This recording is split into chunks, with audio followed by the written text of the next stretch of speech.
안녕하세요. 저는 40대 초반 여자입니다. 최근에 남편과의 관계를 정리하고 지금 현재 초등학교 6학년, 3학년 된 아들 둘과 함께 살아가고 있습니다. 처음 남편의 실체가 밝혀졌을 때는 상당한 충격으로 다가왔었는데 현재는 하루빨리 정리했던 걸 다행이라고 생각하고 있는 중입니다. 어느 날 대학 시절을 함께 보냈던 친구를 만나면서 제 삶은 순식간에 바뀌기 시작했어요. 20년 만에 만나게 된 터라 반갑기도 하면서 얼떨떨한 상태였어요. 그날은 저와 남편의 결혼 기념일이었고 백화점에서 쇼핑을 하고 있었죠. 친구도 옆에 남자가 있길래 결혼했냐고 물어보니 결혼은 하지 않고 남자친구라는 말을 꺼내길래 좀 놀라긴 했었어요. 적지 않은 나이에 결혼을 하지 않고 연애를 하고 있을 거라곤 생각하지 못했었거든요. 정말 오래간만에 만났었고 친구도 저녁 식사를 하려고 왔는지 같이 합석을 하게 되면서 그동안 어떻게 살아왔었는지 궁금했던 점들에 대해 이것저것 물어보는 동안 어느새 레스토랑 마감 시간이 되어버릴 정도로 시간 가는 줄 모를 만큼 많은 대화를 주고받았었어요. 그렇게 저희는 그날 연락처를 주고받은 뒤 다음에 또 만나길 약속하면서 헤어지게 되었습니다. 엄청 친한 사이는 아니었지만 그래도 항상 친구들 사이에 함께 있었고 그렇게 나쁜 기억은 없었습니다. 굳이 하나 짚고 넘어가자면 여대 시절 1,000원짜리 학식도 안 쏘던 짠순이이긴 했었죠. 함께 했던 친구들은 자주는 아니더라도 가끔 용돈을 받거나 아르바이트를 하게 되면 돌아가면서 학식을 쏘긴 했었는데 친구는 대학 시절 동안 단 한 번도 남들한테 돈을 쓴 적이 없었을 만큼 학교에서 짠순이로 유명했었습니다. 그렇다고 집안이 못 사는 형편은 아니었어요.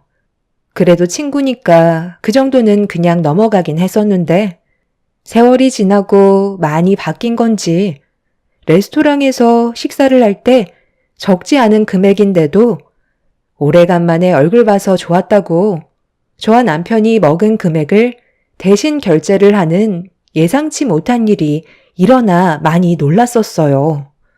저는 그런 모습을 보면서 세월이 흐른 만큼 친구의 성격에도 많은 변화가 있었다는 걸 알 수 있었습니다.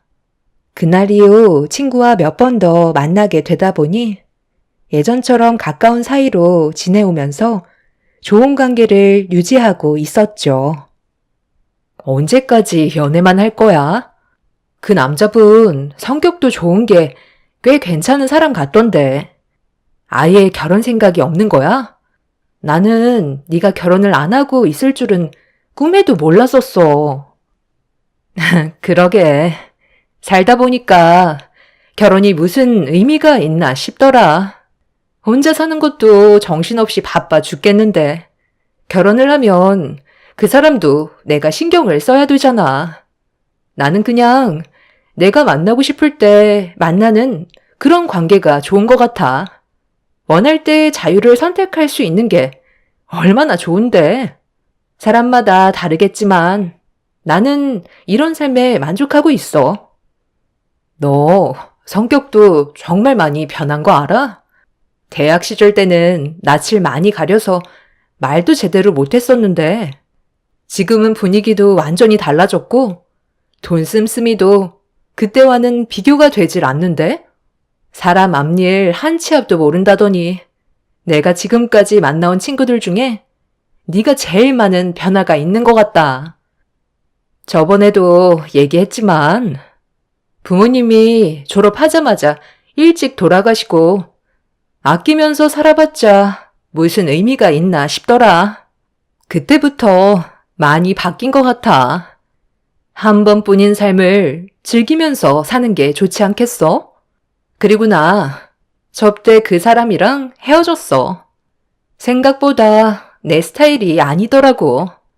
나는 내가 원하는 방향대로 맞춰주는 사람을 좋아하지? 자기 고집 부리는 사람을 제일 싫어하는데 요즘 들어 그 사람이 나를 조종하려 들더라고. 그래서 그냥 그만 만나자고 얘기했어. 널린 게 남자인데 아쉬울 거 없잖아? 친구의 인생은 남들과는 많이 달랐어요. 자기가 원하는 삶을 살아가면서 많은 것들을 누리고 있었죠. 그런 모습이 엄청 부러운 건 아니었지만 저도 지금까지 살면서 가정을 살피기 위해 나 자신은 돌볼 수 없이 살아가다 보니 대학 시절 때 자유로웠던 그런 삶이 그리워질 때도 있었습니다. 하지만 저에게는 또 다른 행복이 있기 때문에 크게 동요되지는 않았어요. 그렇게 한참 동안 친구와 좋은 시간을 보내고 있었는데 저희 집에 한번 놀러 오고 싶다고 하더라고요. 어떻게 살고 있는지 궁금하기도 하고 아이들도 보고 싶다며 선물까지 사놨었다는 말에 그날 남편한테 먼저 사정을 얘기하니 놀러와도 괜찮다고 흔쾌히 허락해 주었죠. 그렇게 친구와 함께 저희 집에서 맥주 한잔 하자며 저희 부부와 아이들이 어떤 삶을 살고 있는지 초대를 했어요. 아이들은 친구가 사온 게임기에 푹 빠져서는 행복한 얼굴을 하고 있길래 저 또한 기분이 너무 좋았었고 앞으로 좋은 관계를 유지할 거라 생각했었지만 그건 순전히 제 착각이었습니다. 늦은 저녁 시간이라 아이들의 잠자리를 봐주고 나왔는데 친구와 남편이 뭐가 그리 즐거운지 웃으면서 대화를 주고받고 있더라고요. 그런데 서로 주고받는 시선에서 묘한 기분을 느끼게 되었고 저는 둘 다 술이 많이 취한 것 같아 자리를 그만 정리하려고 헛기침을 하면서 걸어 나오자 저를 의식한 친구는 시간을 보더니 많이 늦었다면서 자리에서 먼저 일어났어요. 그렇게 친구는 대리운전을 부른 뒤 집으로 돌아갔고 남편은 뭐가 그리 좋은지 친구가 집에 갔는데도 혼자 웃고 있었습니다. 나 애들 방에 있는 동안 무슨 얘기를 했길래 혼자 실실 웃고 있어? 당신 원래 그런 성격 아니잖아. 다른 여자 앞에서는 말 한마디 제대로 못 붙이면서 아까 보니까 아주 즐겁게 대화를 주고받고 있던데? 술 취했을 때는 항상 입조심하는 게 좋은 거야. 괜히 말실수해서 좋은 관계 틀어질 수도 있는 거라고. 당신 학창시절 얘기 들었지? 대학교 때 꽤 이름을 날렸다던데? 나는 처음 들었던 거라 상당히 놀랐다니까. 당신 춤 동아리였어? 전혀 그렇게 안 보이는데? 친구는 저와 대학 시절에 있었던 일들을 남편한테 얘기했는지 저는 이미 잊고 살았던 과거를 전부 다 털어놨다는 거에 기분이 별로 좋지는 않았었어요. 남편은 제가 예민한 반응을 보이자 그 모습이 재미가 있었는지 계속 놀리고 있었습니다. 약간 기분이 좋진 않았지만 오래간만에 만난 친구였고 술도 어느 정도 먹었으니 그냥 그러려니 하고 넘어갔었죠. 그런데 그날 이후 친구한테서 연락이 뜸해지기 시작하더니 전화조차 연결이 되지 않았어요.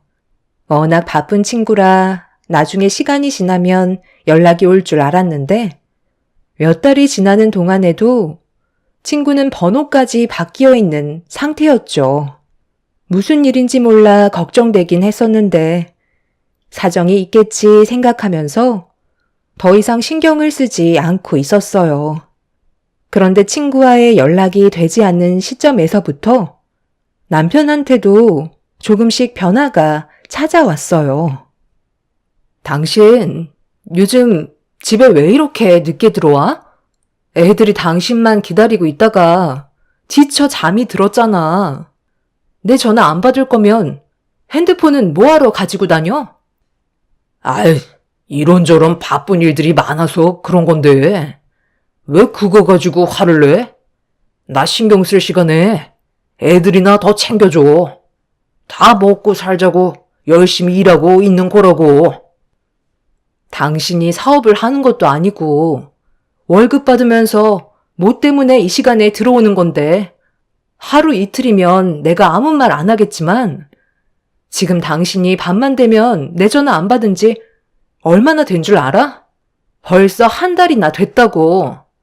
사람이 갑자기 변하면 뭔가 문제가 생긴 거라던데. 당신 혹시 나한테 뭐 숨기는 거라도 있어? 뭘 숨기는 게 뭐가 있겠어? 맨날 회사 짐 말고 내가 뭐 하는 게 있기라도 한 줄 알아? 요즘 일이 바빠서 힘들어 죽겠는데 계속 이상한 쪽으로 몰아갈 거야? 그럼 뭘 했는지 나한테 설명해 주면 되는 거잖아. 우리가 지금까지 살면서 이랬던 적이 있었어? 아무리 바빠도 무슨 일이 있으면 나한테 문자라도 한 통 남겼는데 지금 당신은 꼭 하는 행동이 바람 피우고 있는 것처럼 보인다고. 설마 나 말고 다른 여자 만나는 건 아니지? 나는 몰라도 아이들한테까지는 상처 주는 행동 하지 않았으면 좋겠어. 나는 당신 믿어도 되는 거지? 앞으로 연락하는 게 좀 귀찮더라도 문자 한 통 정도는 남겨줘. 그래야 안심이 될 거 아냐. 남편은 제 말을 듣기 싫다며 방으로 들어가 버렸어요. 남편의 변해버린 모습이 저를 당황스럽게 만들고 있었죠. 무슨 일 때문에 그러는 건지 알 수가 없으니 답답할 뿐이었지만 회사 일에 항상 열심이었던 남편인지라 많이 지쳐 보이는 모습에 일단 그냥 가만히 놔뒀어요. 그렇게 며칠의 시간이 더 지나고 남편의 변화되지 않은 행동에 점점 화가 치밀어 오르기 시작할 때 모르는 번호로 갑자기 전화가 왔길래 아무 생각 없이 받았는데 오랜 기간 동안 연락이 안 됐었던 친구가 뜬금없이 만나길 원한다는 말에 무슨 이유 때문인지 알 수 없었던 저는 일단 약속 장소로 나갔습니다. 그렇게 오래간만에 서로 얼굴을 마주하게 되었죠. 갑자기 연락도 끊기고 전화번호도 바꿔버려서 내가 얼마나 당황스러웠는지 알아? 무슨 일 있었던 거야? 얼굴도 많이 부어 보이고 살도 좀 찐 것 같은데? 나 지금 임신했어. 계획에는 없던 일들이라 너무 충격받아서 이제야 제정신이 들었거든. 오늘 내가 나온 건 정말 심각한 문제를 해결하기 위해서야. 뭐? 임신? 갑자기 임신을 했다고? 그새 결혼할 남자가 생기기라도 한 거야? 네가 실수를 할 거라곤 나도 생각하지 못했는데 앞으로 어떻게 하게? 이건 뭐야? 이거 너한테 주는 위자료야. 질질 끌지 않을 거고 솔직하게 얘기할게. 나 수철 씨 아이 가졌어. 지금 내 뱃속에 수철 씨 아이를 임신했다고. 이 문제 때문에 너무 충격받아서 한동안 연락을 할 수 없었던 거야. 그런데 막상 내 몸에 변화가 생기고 뱃속에 아이가 자라고 있는 걸 보니까 수철 씨가 옆에 있어줘야 할 것 같더라고. 나랑 만나자고 하는 거 계속 만나지 않고 있다가 며칠 전에 얼굴 보고 얘기했어. 수철 씨는 나랑 새롭게 시작하길 원하고 있어. 너한테 아직 얘기를 못했던 것 뿐이야. 네가 친구고 예정을 생각해서 봉투 안에 5억 넣어놨어. 그 정도면 위자료는 충분하다고 생각하는데 괜히 시끄럽게 일 크게 벌이지 말고 조용히 처리하자. 뭐라고? 그니까 그동안 연락 한 통 없다가 갑자기 이게 다 무슨 말이야. 그러니까 너 뱃속에 지금 우리 남편의 아이가 들어섰다는 거야? 너 지금 나 놀래켜 주려고 연기하는 거지? 너는 내 친구잖아. 어떻게 이런 충격적인 일을 저지를 수가 있어? 둘이 언제부터였는데? 설마 그때 우리 집에 놀러 왔을 때부터였던 거야? 아니, 사실 그 전부터였어. 우리 레스토랑에서 같이 식사했었잖아. 그때부터 우리 둘 따로 만나오고 있었어. 그래서 남자친구와도 헤어졌던 거고. 나도 이렇게까지 일이 커질 줄 몰랐는데 그때 레스토랑에서 너랑 내가 마주보고 앉아 있었을 때 무언가 내 발을 툭 건드리는 느낌이 들어서 슬쩍 발밑을 봤는데 처음에는 수철 씨가 너한테 장난치려는 걸 실수로 내 발을 건드리는 줄 알았는데 계속 툭툭 치더라고. 그래서 수철 씨를 슬쩍 쳐다봤는데 일부러 나를 의식하는 듯 건드는 것 같길래 좀 당황스러웠었거든. 그날 처음 느껴보는 색다른 긴장감과 느낌이 싫지 않았던 나는 수철 씨의 행동을 가만히 지켜보고 있었어. 그리고 이게 장난이 아니라는 것도 알게 되었지. 그날 네가 화장실 갔을 때 우리는 따로 전화번호를 교환했고 지금까지 몰래 만나고 있었던 거야. 나도 내가 이렇게까지 될 거라곤 상상조차 못했었는데 수철 씨가 나를 헤어나오지 못하게 만들었어. 당연히 나는 네가 지금까지 이끌어온 가정이고 절대로 수철 씨와는 이어질 수 없는 사이라는 걸 알면서도 내 몸이 말을 듣지 않았고 결국 이 사태까지 오고 말았던 거야. 어떻게 얘기할지 몰라. 지금까지 고민을 하고 있었는데 하루하루 배가 불러가다 보니 수철 씨는 최대한 빨리 얘기하는 게 좋을 것 같다고 하더라. 한 집안의 가장이 잘못된 선택을 했다는 거 알아. 절대로 해선 안 될 행동이지. 그런데 사람은 누구나 진짜 인연을 만나게 되어 있는 것 같아. 너는 내 친구이지만 이 감정을 언제까지 숨길 수 없을 것 같아서 이렇게 만나자고 한 거야. 5억이면 그 사람 것까지 위자료는 충분하니까 정리해줄 수 있는 거지? 나 혼자 아이를 어떻게 키우겠어.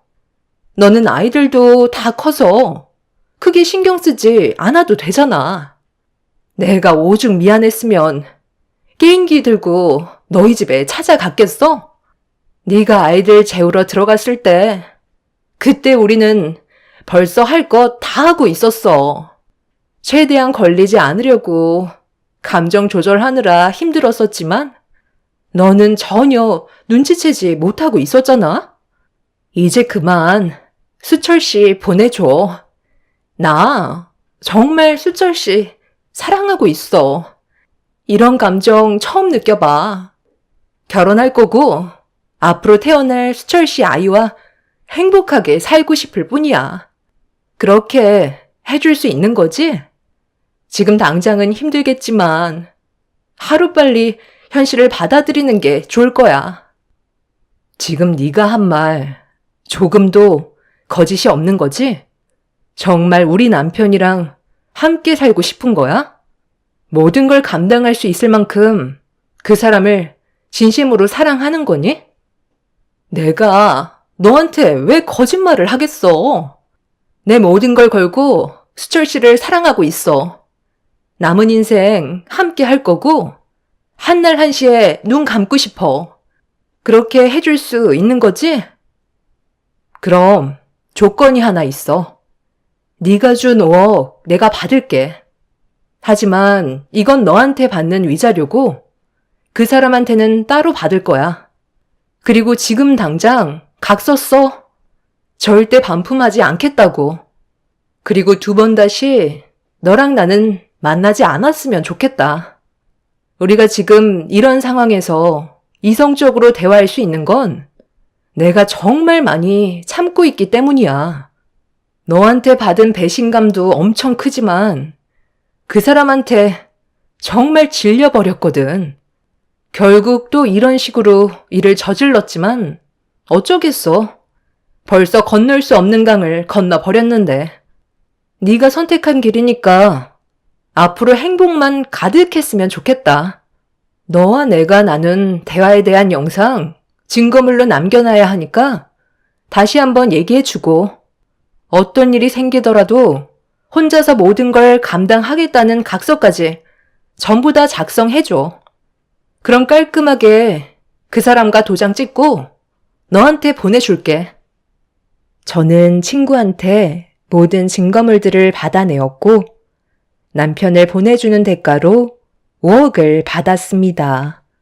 그렇게 집으로 돌아가는 동안에도 도저히 믿기지 않은 남편과 친구와의 관계에 너무 화가 치밀어 올랐어요. 사람의 한계를 시험해버린 남편을 도저히 용서할 수가 없었고 이건 정말 아닌 것 같아 집으로 가려는 걸 시댁으로 발길을 돌렸습니다. 시부모님께서는 연락도 없이 찾아온 저를 반겨주셨지만 제 얼굴이 붉어진 모습을 보고 무슨 일이 있었냐며 걱정스러운 얼굴로 바라보고 계셨습니다. 제가 아무 말 없이 거실 소파에 앉자 시부모님께서도 뒤따라 오셔서는 자리에 앉으셨어요. 심각해진 제 얼굴에 시모가 한마디 하셨죠. 왜 또 그래? 우리 아들이 이번엔 뭘 잘못했길래 심각한 얼굴을 하고 있는 거야. 한동안 조용히 지내는가 싶었는데 그새 또 사고를 치기라도 한 거야? 아유, 그럴 리가 있겠소? 내가 한 번만 더 문제 일으키면 그땐 두 다리를 분질러 버린다고까지 했었는데 정신 차렸으니까 지금까지 조용했었던 거지. 아유, 며느리 얼굴을 보면서도 그런 말이 나와요. 지금 상당히 불편해 보이잖아요. 무슨 일인데 그래? 네가 연락도 없이 찾아와서 내가 얼마나 불안한 줄 아니? 제가 왜 찾아왔겠어요? 다 그 사람 때문이죠. 어머님이 생각하시는 거 전혀 빗나가지 않았어요. 이번에도 또 사고를 쳤네요. 전에와는 비교가 안 될 정도로 엄청나게 큰 일을 저질렀다고요. 저는 더 이상 함께 살아갈 수 없을 것 같아요. 다른 사람도 아니고 어떻게 제 친구와 바람을 필 수가 있는 거죠? 그것뿐인 줄 아세요? 벌써 친구 뱃속에 새끼까지 쳐버렸어요. 이제 정말 지긋지긋해서 못 봐줄 것 같아요. 오늘 집에 들어가면 언제 이혼할지 몰라 준비해뒀던 서류에 도장 찍으려고요. 뭐라고? 수철이가 지금 아이까지 만들었다는 거야? 한바탕 난리가 난 지 얼마나 됐다고? 또 시작인 거야? 그놈은 도대체가 생각이 있는 놈이야? 여보, 지금 당장 수철이한테 전화해서 우리 집으로 오라고 해요. 내가 그놈을 가만두나 봐라. 당신도 그놈 아예 돌아다니지도 못하게 만들어 버려요. 시부는 남편한테 바로 전화해서는 당장 시댁으로 오라고 난리를 치셨어요. 남편은 어느 정도 예상을 하고 있었는지 무덤덤하게 시댁으로 들어왔습니다. 시모는 남편이 현관에서 들어오기도 전에 양뺨에 손을 올려 붙이면서 바람 피운 지 얼마 되지도 않아서 또 일을 저지르냐고 남편의 멱살을 잡은 뒤 흔들어 대셨습니다. 시부는 베란다에서 골프채를 가지고 나오시면서 가만두지 않겠다고 난리를 쳤지만 남편은 눈 하나 깜빡하지 않고 오히려 더 목소리를 높였어요. 아버지, 그 사람이 제 인생의 전부입니다. 두 분은 없을 테니 이제 그만하세요.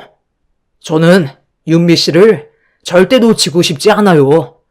그래서 작정하고 아이를 가지게 만들었어요. 당신한테는 정말 미안해. 그런데 이게 나인 걸 어쩌겠어. 자유롭게 해줄 테니까 당신도 이제 갈 길 가면 좋을 것 같아. 위자료는 충분히 줄 테니까 이제 그만 정리하자. 당신은 내 친구 윤미 인생까지 망쳤어. 걔도 처신을 잘못했지만 제일 나쁜 놈은 바로 당신이야. 우리 아이들은 어쩌자고 이런 일을 저질러? 이런 식의 삶이 행복한 줄 알아? 결국 당신도 불행만 찾아오게 될 거라고. 나는 평생 당신을 원망하면서 살 거야.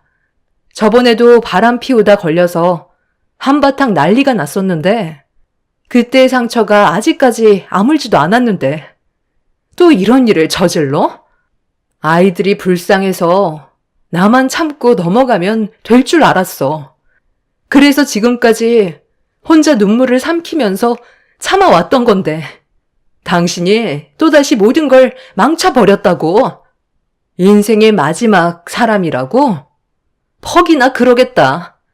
당신은 시간 지나면 또 다른 여자한테 눈길을 돌리겠지. 나니까 당신을 지금까지 통제하면서 살아왔지. 아무것도 모르는 윤미가 당신이랑 살면 걔는 아마 버티지도 못할걸? 이미 엎어졌고 더는 함께할 수 없는 상황까지 왔으니 당신은 내가 원하는 대로 모든 걸 맞춰주고 끝내야 할 거야.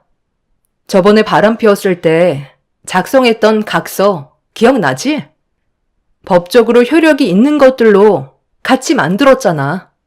한 번만 더 바람 피우면 지금까지 살면서 모아두었던 모든 재산 전부 다 나한테 주기로 약속했었지? 그리고 아이에 대한 문제도 내가 원하는 대로 해준다고 그랬었잖아. 그때 했던 모든 내용 전부 다 들어줘야 할 거야. 그렇게 하지 않으면 당장 소송 들어갈 거고 당신이 원하는 이유는 절대 없을 거니까 하루빨리 나랑 정리하고 싶으면 내가 원하는 대로 당신은 몸만 나가.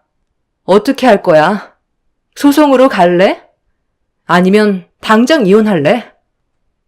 남편은 집에서 윤미가 자기를 기다리고 있다며 좋은 소식 들려줘야 아이가 스트레스 받지 않는다면서 최대한 빨리 이혼하겠다며 함께 살면서 모았던 재산에 대해선 각서에 적힌 내용대로 진행하겠다는 말을 꺼내게 되었어요. 시부모님께서는 그 자리에 주저앉아 오열을 하셨고 저희는 서로가 원하는 조건을 들어주면서 이혼을 선택하고 말았습니다. 아이들은 이런 현실을 받아들이기에는 아직 어린 상황이라 최대한 상처받지 않는 쪽으로 설명해 주었지만 아이들은 남편이 과거에 바람을 피우면서 한바탕 난리가 난 적이 있었기 때문에 대충 짐작하고 있는 듯 보였어요. 겉으로 표현을 안 할 뿐 묵묵히 저를 따라와 주었지만 그런 모습을 보고 있던 저는 결국 참아왔던 눈물을 흘리고 말았습니다. 남편은 가정을 포기할 정도로 제 친구한테 푹 빠져서는 헤어나오지 못하고 있었어요. 그렇게 이혼한 지 어느덧 3개월이 지나버렸고 남편과는 법적으로 완전 남남이 되어버린 상태였죠. 새로운 삶에 적응하기 위해 다시 처음부터 시작하게 되었지만 더 이상의 스트레스를 받지 않아 한편으론 마음이 후련했었어요. 저는 그동안 최선을 다했었고 과거에 대해 후회를 하지는 않았습니다.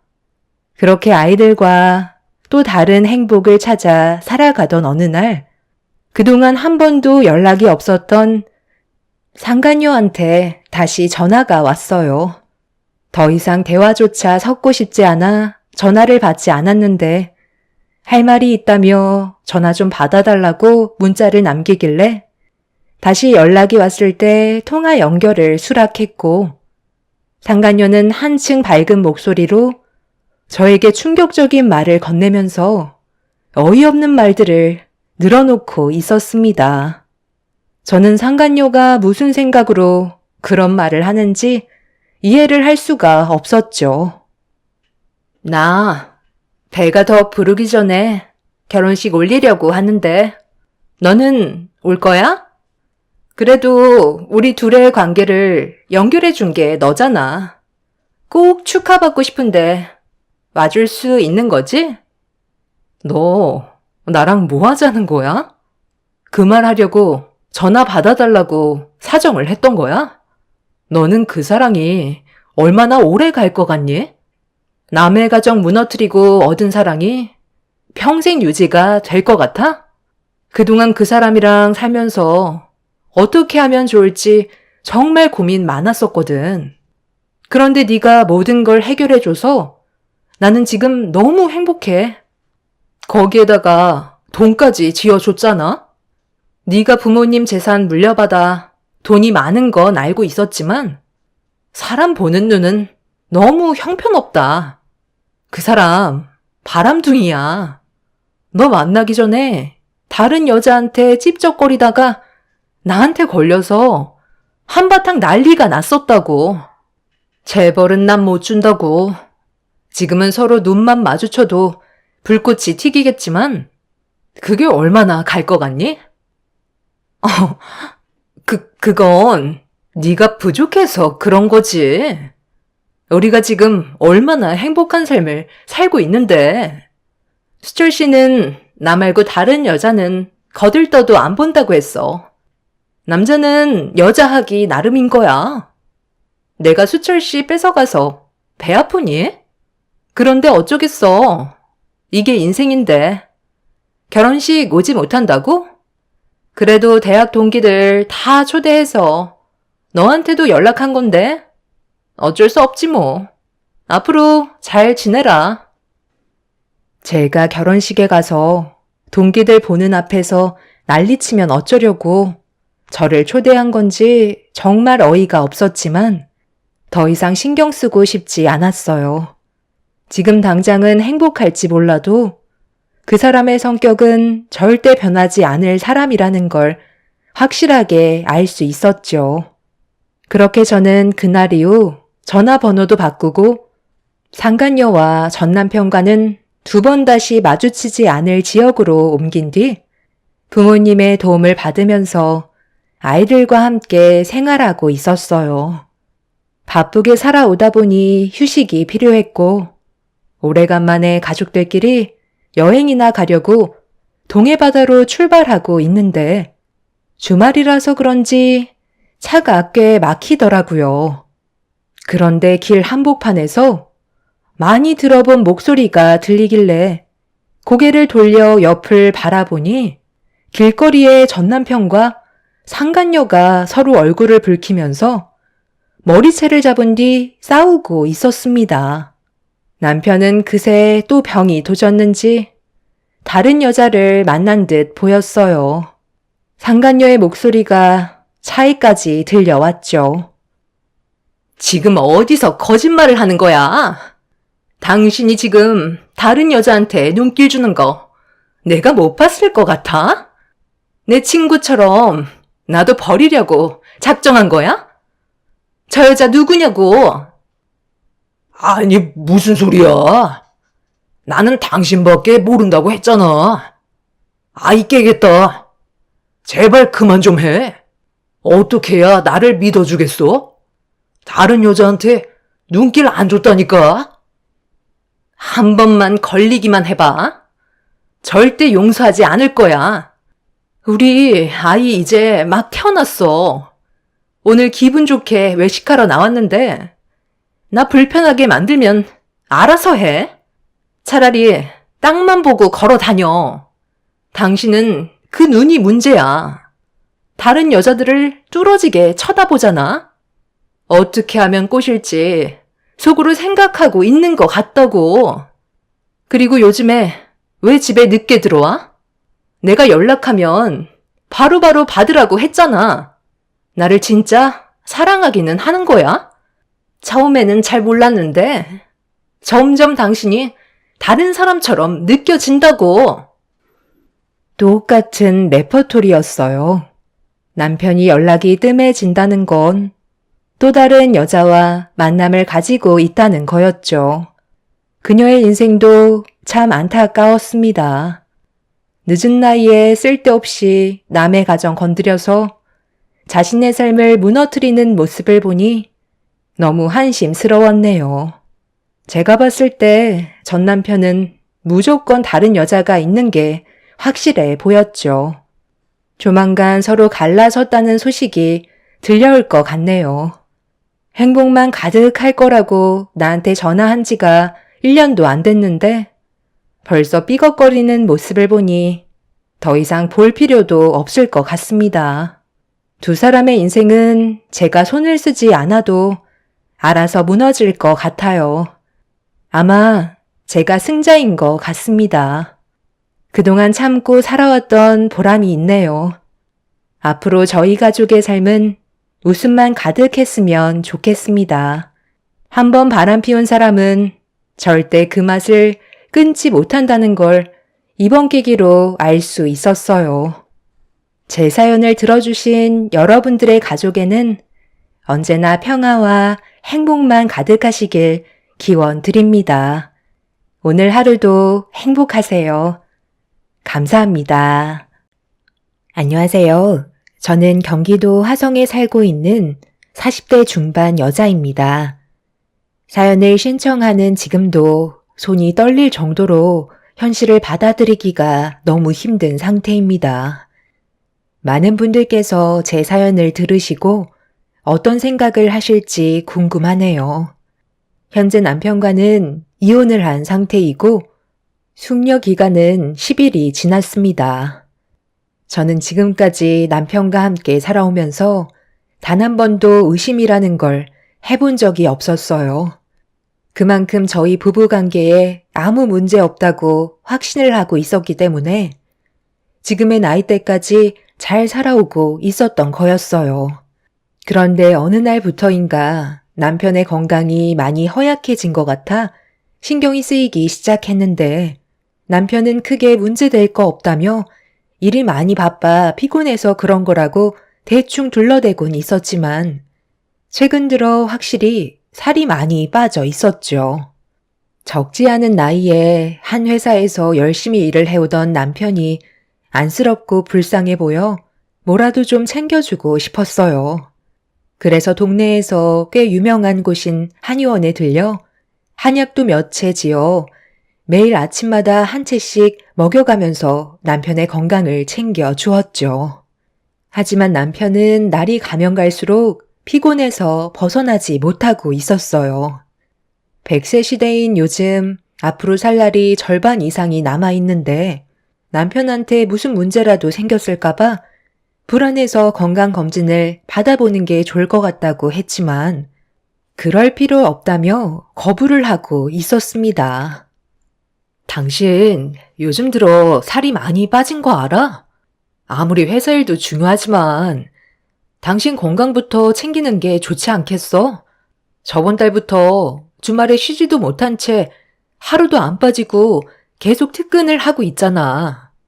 야근도 기본이고 당신 몰골이 말이 아니야.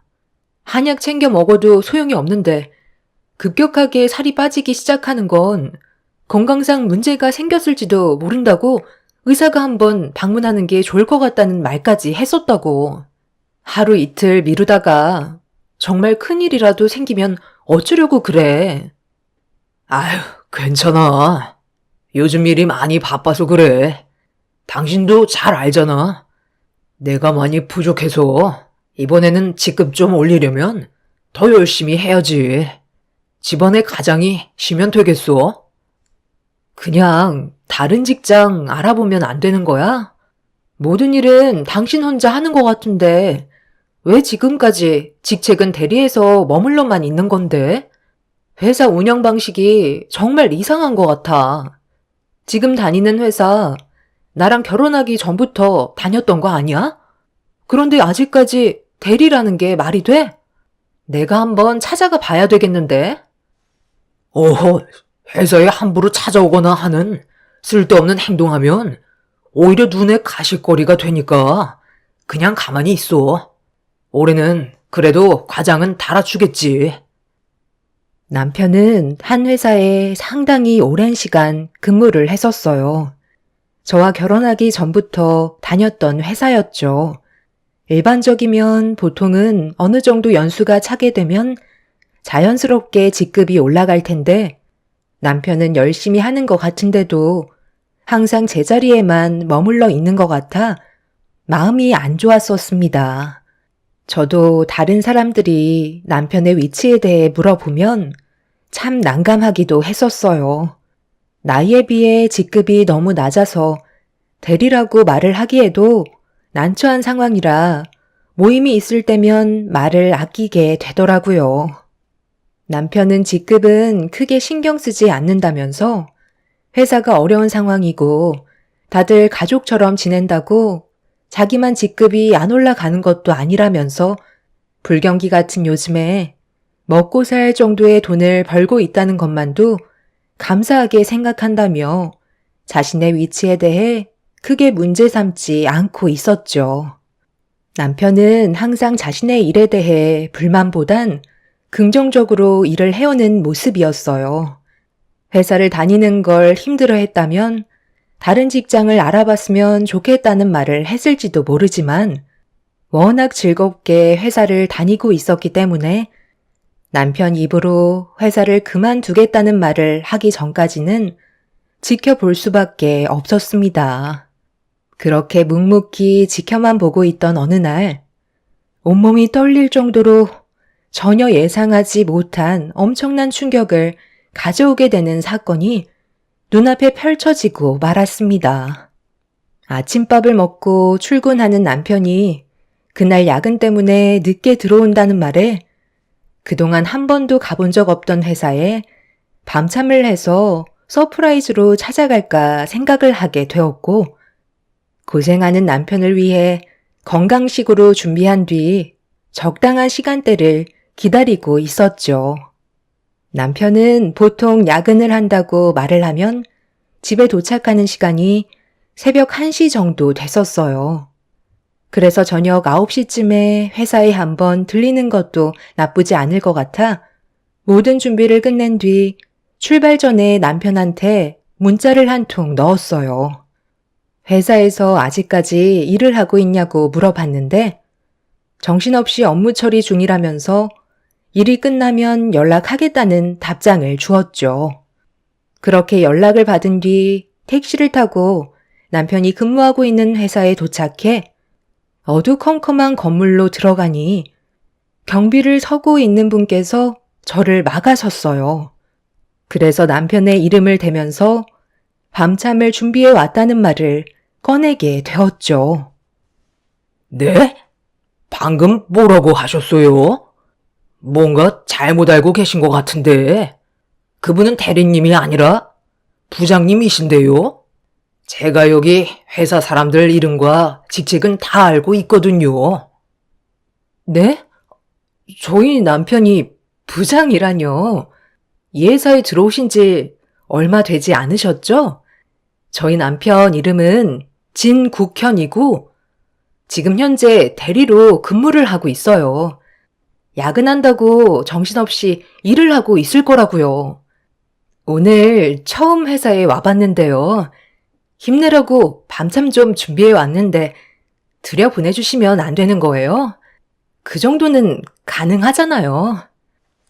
아이 참, 이 회사의 진 씨는 단 한 명뿐이고 사모님 남편분 이름이 진국현이라면 저희 회사의 부장으로 근무하신 분이 맞으세요. 뭔가 착각하고 계신 거 아니에요? 그리고 저희 회사는 야근 자체를 자주 하지 않아요. 1년에 몇 번 할까 말까 할 정도로 야근이 없는 회사입니다. 지금 부장님은 자리에 안 계시고 퇴근하셨는데요. 그럴 리가요. 좀 전까지 문자 주고 받았는데요. 회사에서 정신없이 업무 처리 중이라는 말을 들었다고요. 저희 남편이 있는 자리에 좀 같이 가주시면 안 될까요? 아유, 사모님. 꼭 눈으로 확인시켜드려야 되겠어요. 부장님은 진작에 퇴근하셨다니까요. 모르는 게 너무 많으신 것 같으시니까 일단 직접 가셔서 한번 보시죠. 이해할 수 없는 말들을 꺼낸 경비원은 저를 이상한 사람으로 생각하고 있길래 그런 오해를 풀고자 남편과 함께 찍은 사진까지 보여줬었습니다.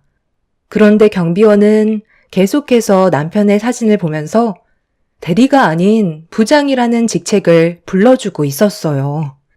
대리에서 한 번에 부장으로 진급을 한 것도 아닐 테고, 만약 진급을 했었다면 저에게 알려줬을 텐데, 남편은 그런 말은 일절 하지 않았기 때문에 뭔가 느낌이 좋지 않았습니다.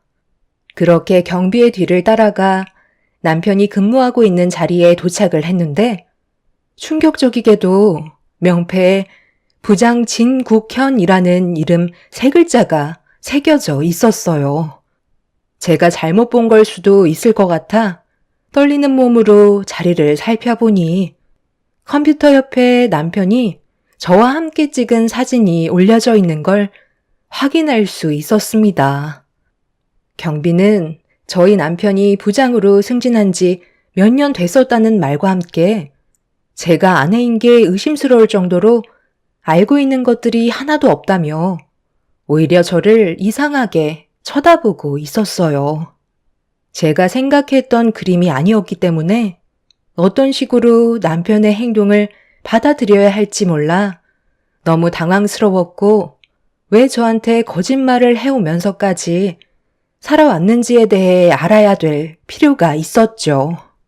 남편이 저에게 무엇을 숨기는지 확인할 필요가 있었던 저는 경비분께 제가 다녀갔었다는 걸 비밀로 해달라며 부탁을 할 수밖에 없었습니다. 들고 왔던 밤참 도시락은 일을 하시는 경비분께 드린 뒤 다시 집으로 돌아올 수밖에 없었어요. 짧은 몇 시간 사이에 남편이 그동안 저에게 거짓말을 하면서 살아왔었다는 거에 저도 모르게 눈물이 흘러 버리더라고요. 이런 사실들을 부정하고 싶었지만 너무 큰 사실을 알게 된 터라 어떻게 해결을 해야 될지 몰라 한참 동안 멍하니 앉아만 있었습니다. 부장을 몇 년 전부터 달았다는 말은 부장을 달기 전에 과장이었을 때도 저를 속였다는 걸 알 수 있었어요. 저와 결혼했을 당시 남편의 직책이 대리였었는데 부장을 달 때까지 속였다는 건 결혼하는 동안 현재까지 계속 거짓말을 해왔던 거죠. 저는 그런 것도 모르고 적지 않은 나이임에도 대리에서 진급을 하지 못했다는 거에 너무 마음이 아팠었는데 한순간에 남편과의 신뢰가 모두 내려앉게 되니 앞으로 어떤 식으로 살아야 맞는 건지 알 수가 없었습니다. 그날 남편은 새벽 3시가 되어서야 집으로 들어왔어요. 제가 자고 있지 않고 소파에 앉아 있자 들어오던 남편은 평온한 얼굴로 아직까지 안 자고 뭐 하냐며 바로 화장실로 들어가 씻은 뒤 야근을 하고 와서 피곤해서 먼저 잔다는 한마디 한 뒤에 방으로 들어갔네요. 제가 지금 어디를 다녀왔는지 모르는 남편은 저에게 표정 하나 바뀌지 않고 거짓말을 하고 있었습니다. 뒤늦게서야 알게 된 남편의 거짓된 행동들은 온몸에 소름이 돋을 정도였고 이중적인 모습을 보여준 남편이 무섭게 다가오고 있었습니다. 그날 이후 저는 남편이 무엇을 숨기면서 살아왔는지에 대해 확인해 볼 필요가 있었어요.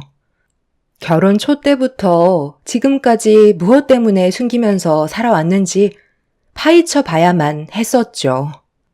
남편은 다음날 아침 일찍 회사로 출근을 했고 그때부터 저는 처음부터 남편의 물건들을 뒤져보면서 무엇을 숨기며 살아왔었는지 확인하기 시작했어요. 그렇게 한참 동안 집안 구석구석 살피면서 남편의 서재에까지 들어가 눈에 보이는 서랍은 전부 다 열어봤는데 얼마나 철저하게 숨기면서 생활을 했던 건지 아무런 단서조차 발견되지 않았죠. 결국 허탈감에 그 자리에 털썩 주저앉았는데 남편의 서재의 책상 밑에 또 다른 서랍장이 눈에 들어왔어요. 그리고 특이하게도 그 서랍장만 자물쇠로 잠겨 있었죠. 그 안에 결정적인 단서를 확인할 수 있을 것 같아 열쇠가 있을 만한 곳을 찾기 시작했지만 어디에도 없었습니다. 한참 동안 굳게 잠겨있는 서랍장을 바라보고 있었던 그때 머릿속에서 스친 하나의 기억이 떠올랐고 저는 남편이 올 때만을 기다려야만 했어요. 항상 차키에 열쇠 하나를 달고 다녔었는데 그 열쇠가 서랍장을 열 수 있는 유일한 열쇠인 것 같았죠. 그렇게 저도 언제나 한결같은 모습으로 퇴근한 남편을 챙겨준 뒤 먼저 잠이 들었을 때 그 기회를 놓치지 않고 기다리고 있다가 남편이 잠이 든 모습을 확인한 후에 남편의 차키에 달려있는 열쇠를 가지고 서재에 들어가 서랍장을 열기 위해 열쇠를 꽂아볼 수 있었어요.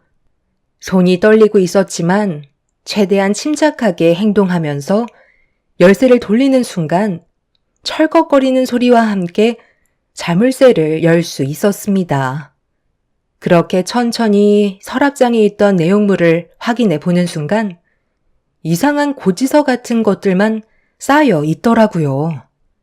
저희 집 관리비 고지서는 아니었고 다른 지역 아파트 고지서였습니다. 꾸준하게 지출되고 있는 아파트 고지서를 훑어보고 있는데 또 다른 서류 봉투가 있길래 확인을 해보는 순간 저는 화가 머리끝까지 올라오고 말았어요.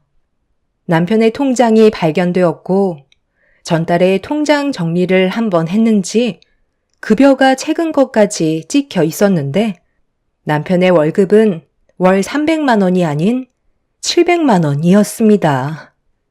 경비분의 말대로 남편은 부장의 직책을 달고 있으면서 매달 700만 원의 월급을 받고 있었지만 저는 남편이 만년 대리인 줄만 알고 있었던 거였죠. 직책은 대리였지만 매년 조금씩 오르는 월급은 한 달에 300만 원 정도까지 도달했었는데 남편은 저를 완벽하게 속이기 위한 행동들이었고 나머지 돈은 다른 곳에 지출되고 있다는 걸 알 수 있었습니다.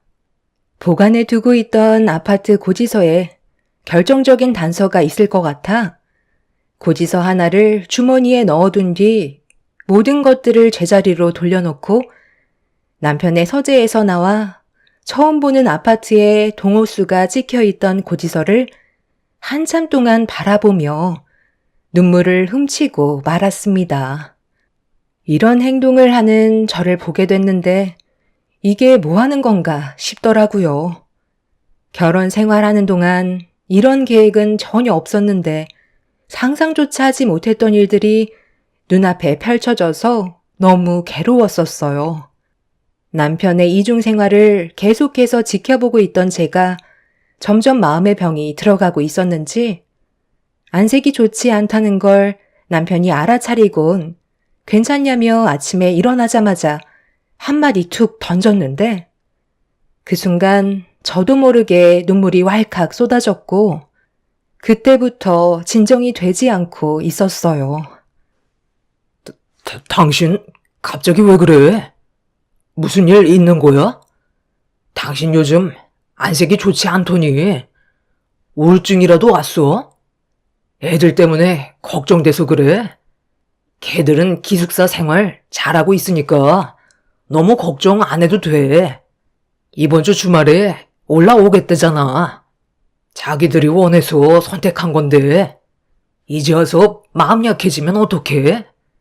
자기들도 꿈이 있으니까 결정한 거잖아. 애들이 걱정돼서 그런 거 아니야. 그냥 요즘 복합적으로 우울증이 왔나 봐. 나도 모르게 눈물이 흐르네. 신경 쓰지 말고 어서 출근해. 이러다 늦겠다. 남편은 시계를 쳐다보더니 빨리 나가야 할 것 같다면서 저녁에 다시 대화하자며 서둘러 집을 나섰어요.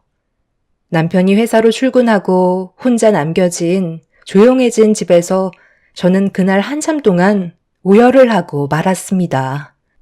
남편의 배신에 한바탕 눈물을 쏟아낸 뒤에 저는 다시 정신을 차리고 고지서에 적혀있는 아파트로 향했어요. 그런데 저는 거기에서 입을 다물지 못할 정도로 엄청난 광경을 마주하고 말았습니다. 고지서에 적혀있는 아파트에 도착해 멀리에서 지켜보고 있는데 1층에서 처음 보는 여자가 걸어 나오고 있었고 잠시 뒤 남편도 함께 뒤따라 나오고 있었어요.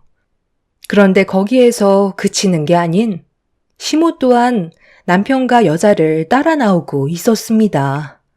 너무 충격을 받은 광경이라 떨리는 손으로 걸어 나오는 장면을 전부 다 증거물로 남겨두고 있었는데 잠시 뒤 아파트 자동문이 다시 한번 열리면서 시부가 걸어 나왔어요. 그런데 시부의 품에는 갓 태어난 아이가 안겨 있었습니다. 어떤 상황인지 대충 짐작은 할 수 있었지만 더 충격이었던 건 시부의 뒤를 따라 나오는 아이들이었어요.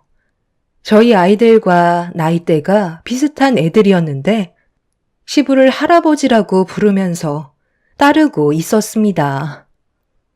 아이 참, 당신은 왜 이렇게 걸음이 느려? 그러다 아이가 감기라도 걸리면 어쩌려고? 우리 며느리가 힘들게 셋째를 출산했는데 귀한 손자 아프면 안 되잖아? 아이, 가고 있어. 요즘 무릎이 안 좋은 걸 어떡해? 자문이나 열어줘. 몸조리를 꼭 우리 집에서 해야 되겠어? 다들 들어와 살면 집이 좁아 터진다고. 그냥 당신이 왔다 갔다 하면 안 되는 거야?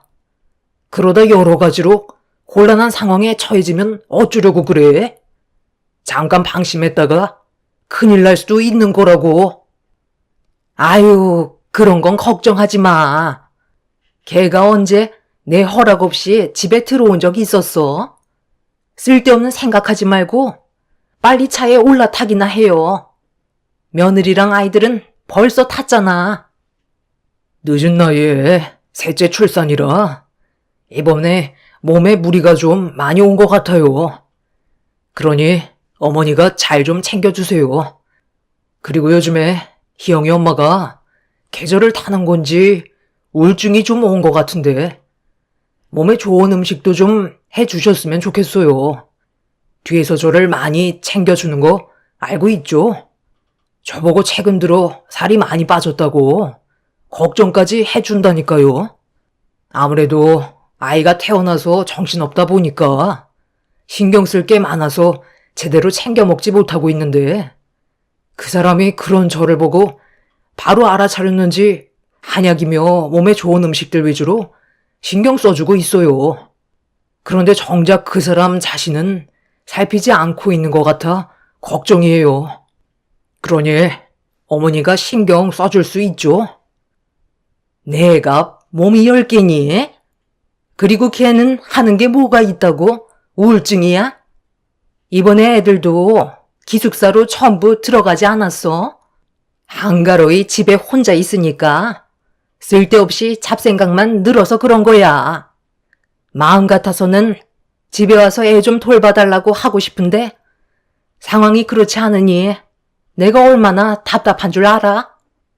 솔직히 이게 다 너 때문이잖아. 언제까지 이런 상황을 숨길 수 있을 거라 생각해? 엄마는 요즘에 너무 불안해 죽겠다. 괜히 일 크게 만들지 말고 이제 하나만 집중하는 게 좋지 않겠어?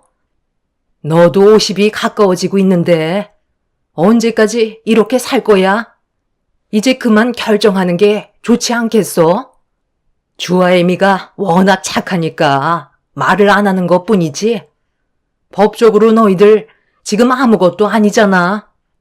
불안정한 가정 만들어서 괜히 나중에 이런 사실 아이들까지 알게 되면 상처받으니까 이제 그만 하나로 결정하는 게 좋을 것 같다. 어떻게 할 거야? 사돈이 어제 나한테 전화 왔었다. 더 이상 이런 식으로 살고 싶지 않고 떳떳하게 사위로 부르고 싶다더구나. 사돈댁도 벌써 한계치에 도달한 거야. 내 말 무슨 뜻인지 알지?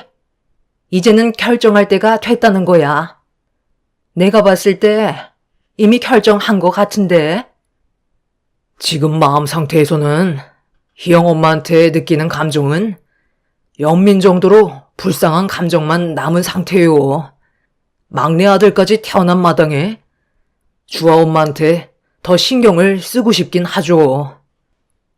정말 충격적인 장면들이 계속해서 눈앞에 펼쳐졌고, 그런 모습을 지켜보는 것도 괴로운데, 남편은 저에게서 마음이 떠나가고 있는 것 같다며, 이제 그만 정리하라는 말에 저와의 인연을 끝낼 생각을 가지고 있는 것 같아 보였습니다. 시모와 남편과의 대화 속에서 저는 이미 며느리가 아니라는 걸 알 수 있었죠. 남편은 모두를 차에 태운 뒤 곧장 시댁으로 향하는 듯 했어요. 멀어지고 있는 차를 보고 있는데 눈물이 앞을 가렸고 더 이상 참을 수가 없었습니다. 그동안 저를 속이고 이중 생활을 한 남편을 용서할 수가 없었어요. 거기에다가 시부모님까지 잘못된 걸 알면서도 아무렇지도 않게 생각한다는 것 자체가 용납이 되지 않았죠. 15년이 넘는 시간 동안 모든 것들을 철저하게 숨긴 그 사람들을 전부 다 무너뜨리고 싶었습니다. 그렇게 저는 택시를 타고 시댁으로 향하게 되었어요. 어머, 어머. 네가 갑자기 여기는 어쩐 일이야? 연락도 없이 찾아오는 건 예의가 아닌 거 모르니? 오늘은 내가 다른 약속이 있어서 조금 있다가 나가봐야 하거든. 그러니까 나중에 다시 오든지 해라. 요즘 할 일이 없는 거야.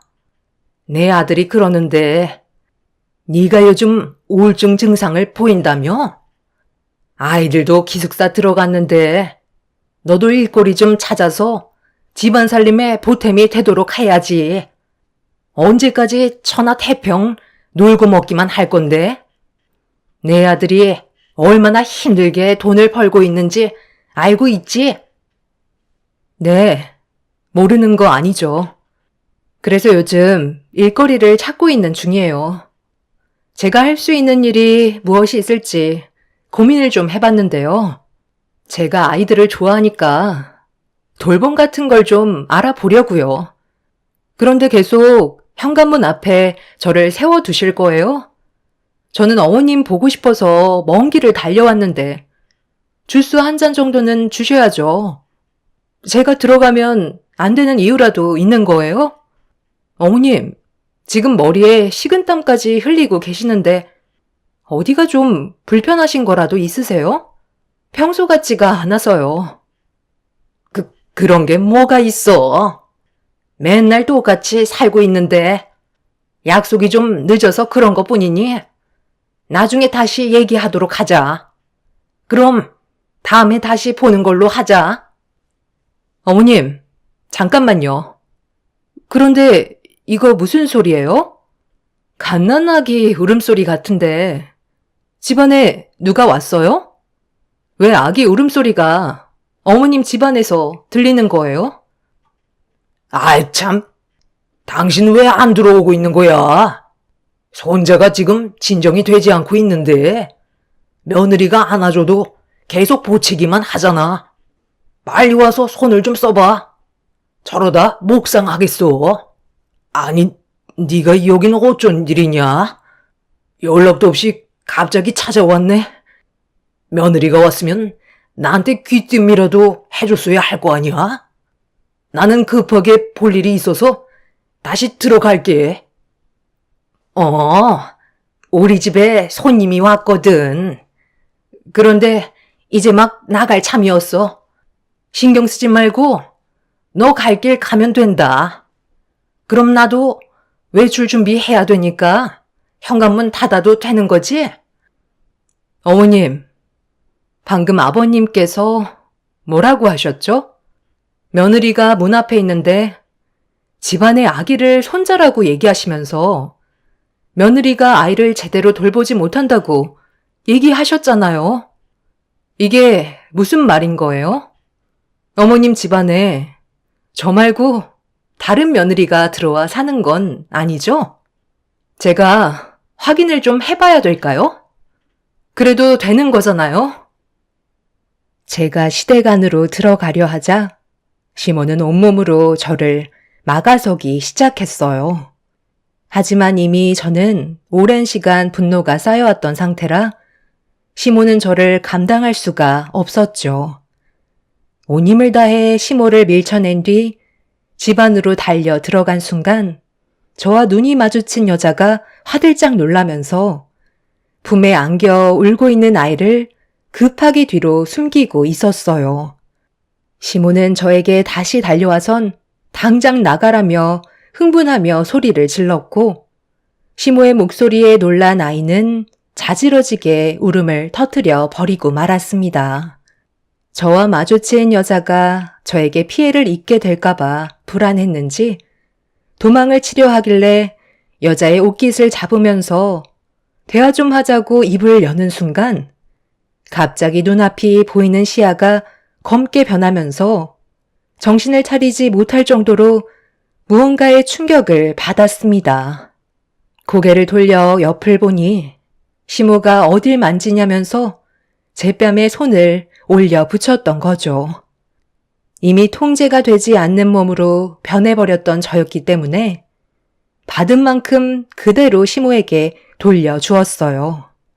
시모한테 속아온 세월에 대한 배신을 온몸으로 시모에게 표현을 하게 되었고 저에게 속수무책으로 당하던 시모는 저를 피해 안방으로 숨어 버렸습니다.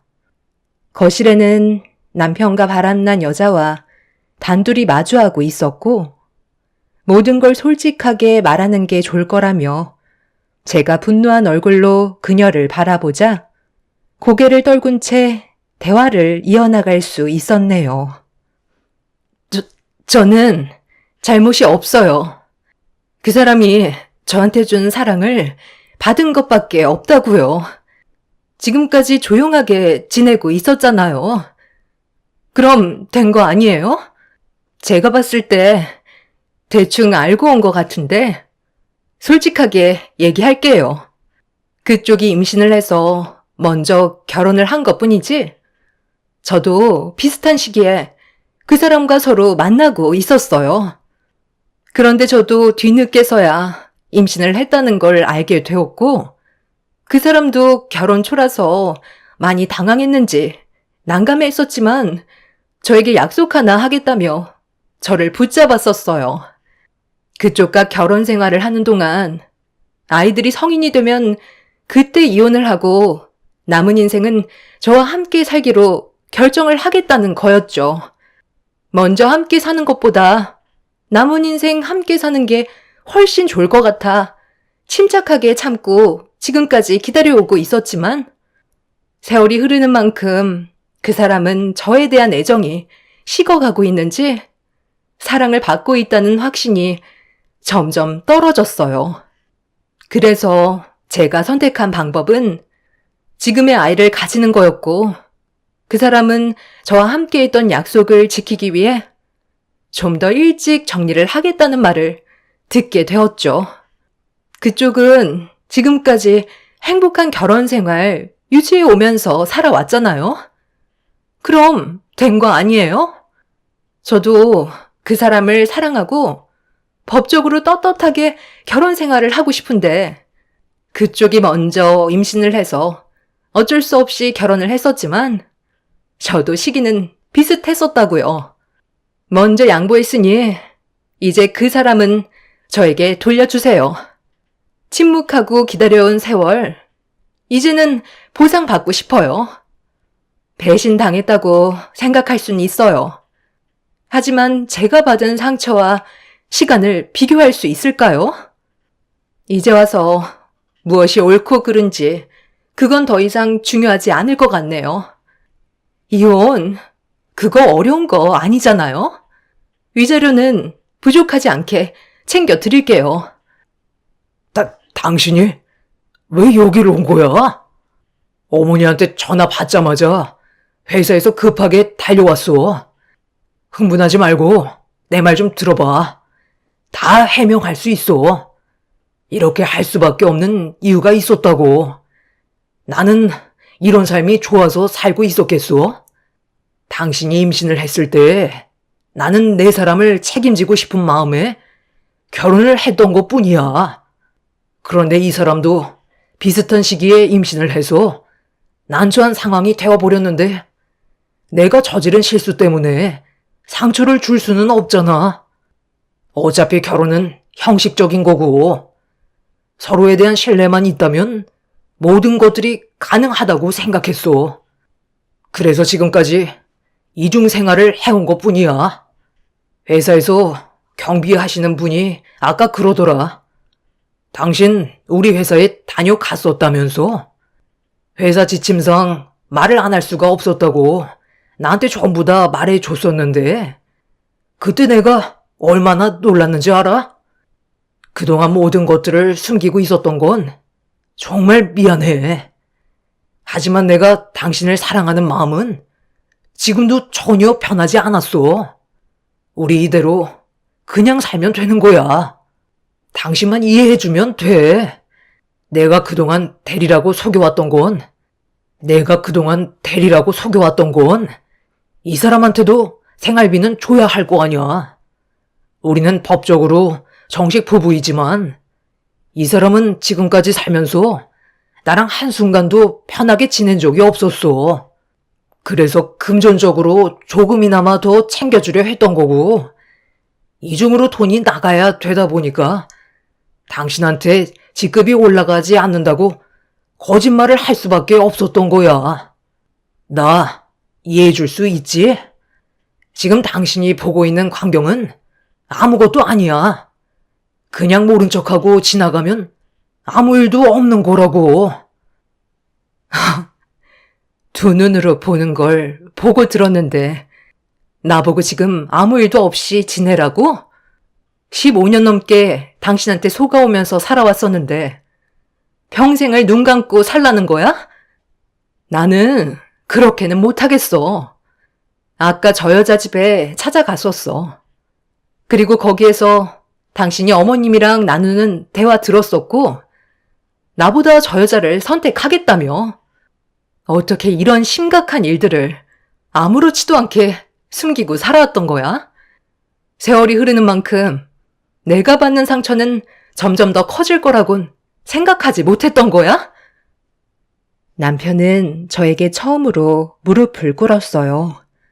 그 모습을 옆에서 바라보고 있던 여자는 뭐 하는 짓이냐고 당장 일어나라며 화를 냈지만 남편은 저에게 용서를 받고 싶어 하는 듯 보였죠.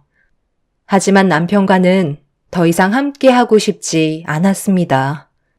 긴 세월 동안 철저하게 모든 걸 숨기면서 아무렇지도 않은 척 본인은 가정을 위해 열심히 살아왔다는 걸 인정받기 위해 모든 걸 거짓으로 포장한 남편이 너무 싫었었어요. 그래서 제 발목을 잡고 늘어지는 남편을 강하게 뿌리치고 이혼하겠다는 말을 꺼내는 순간 갑자기 남편이 쓰러진 상태에서 일어나지 못하고 있었습니다.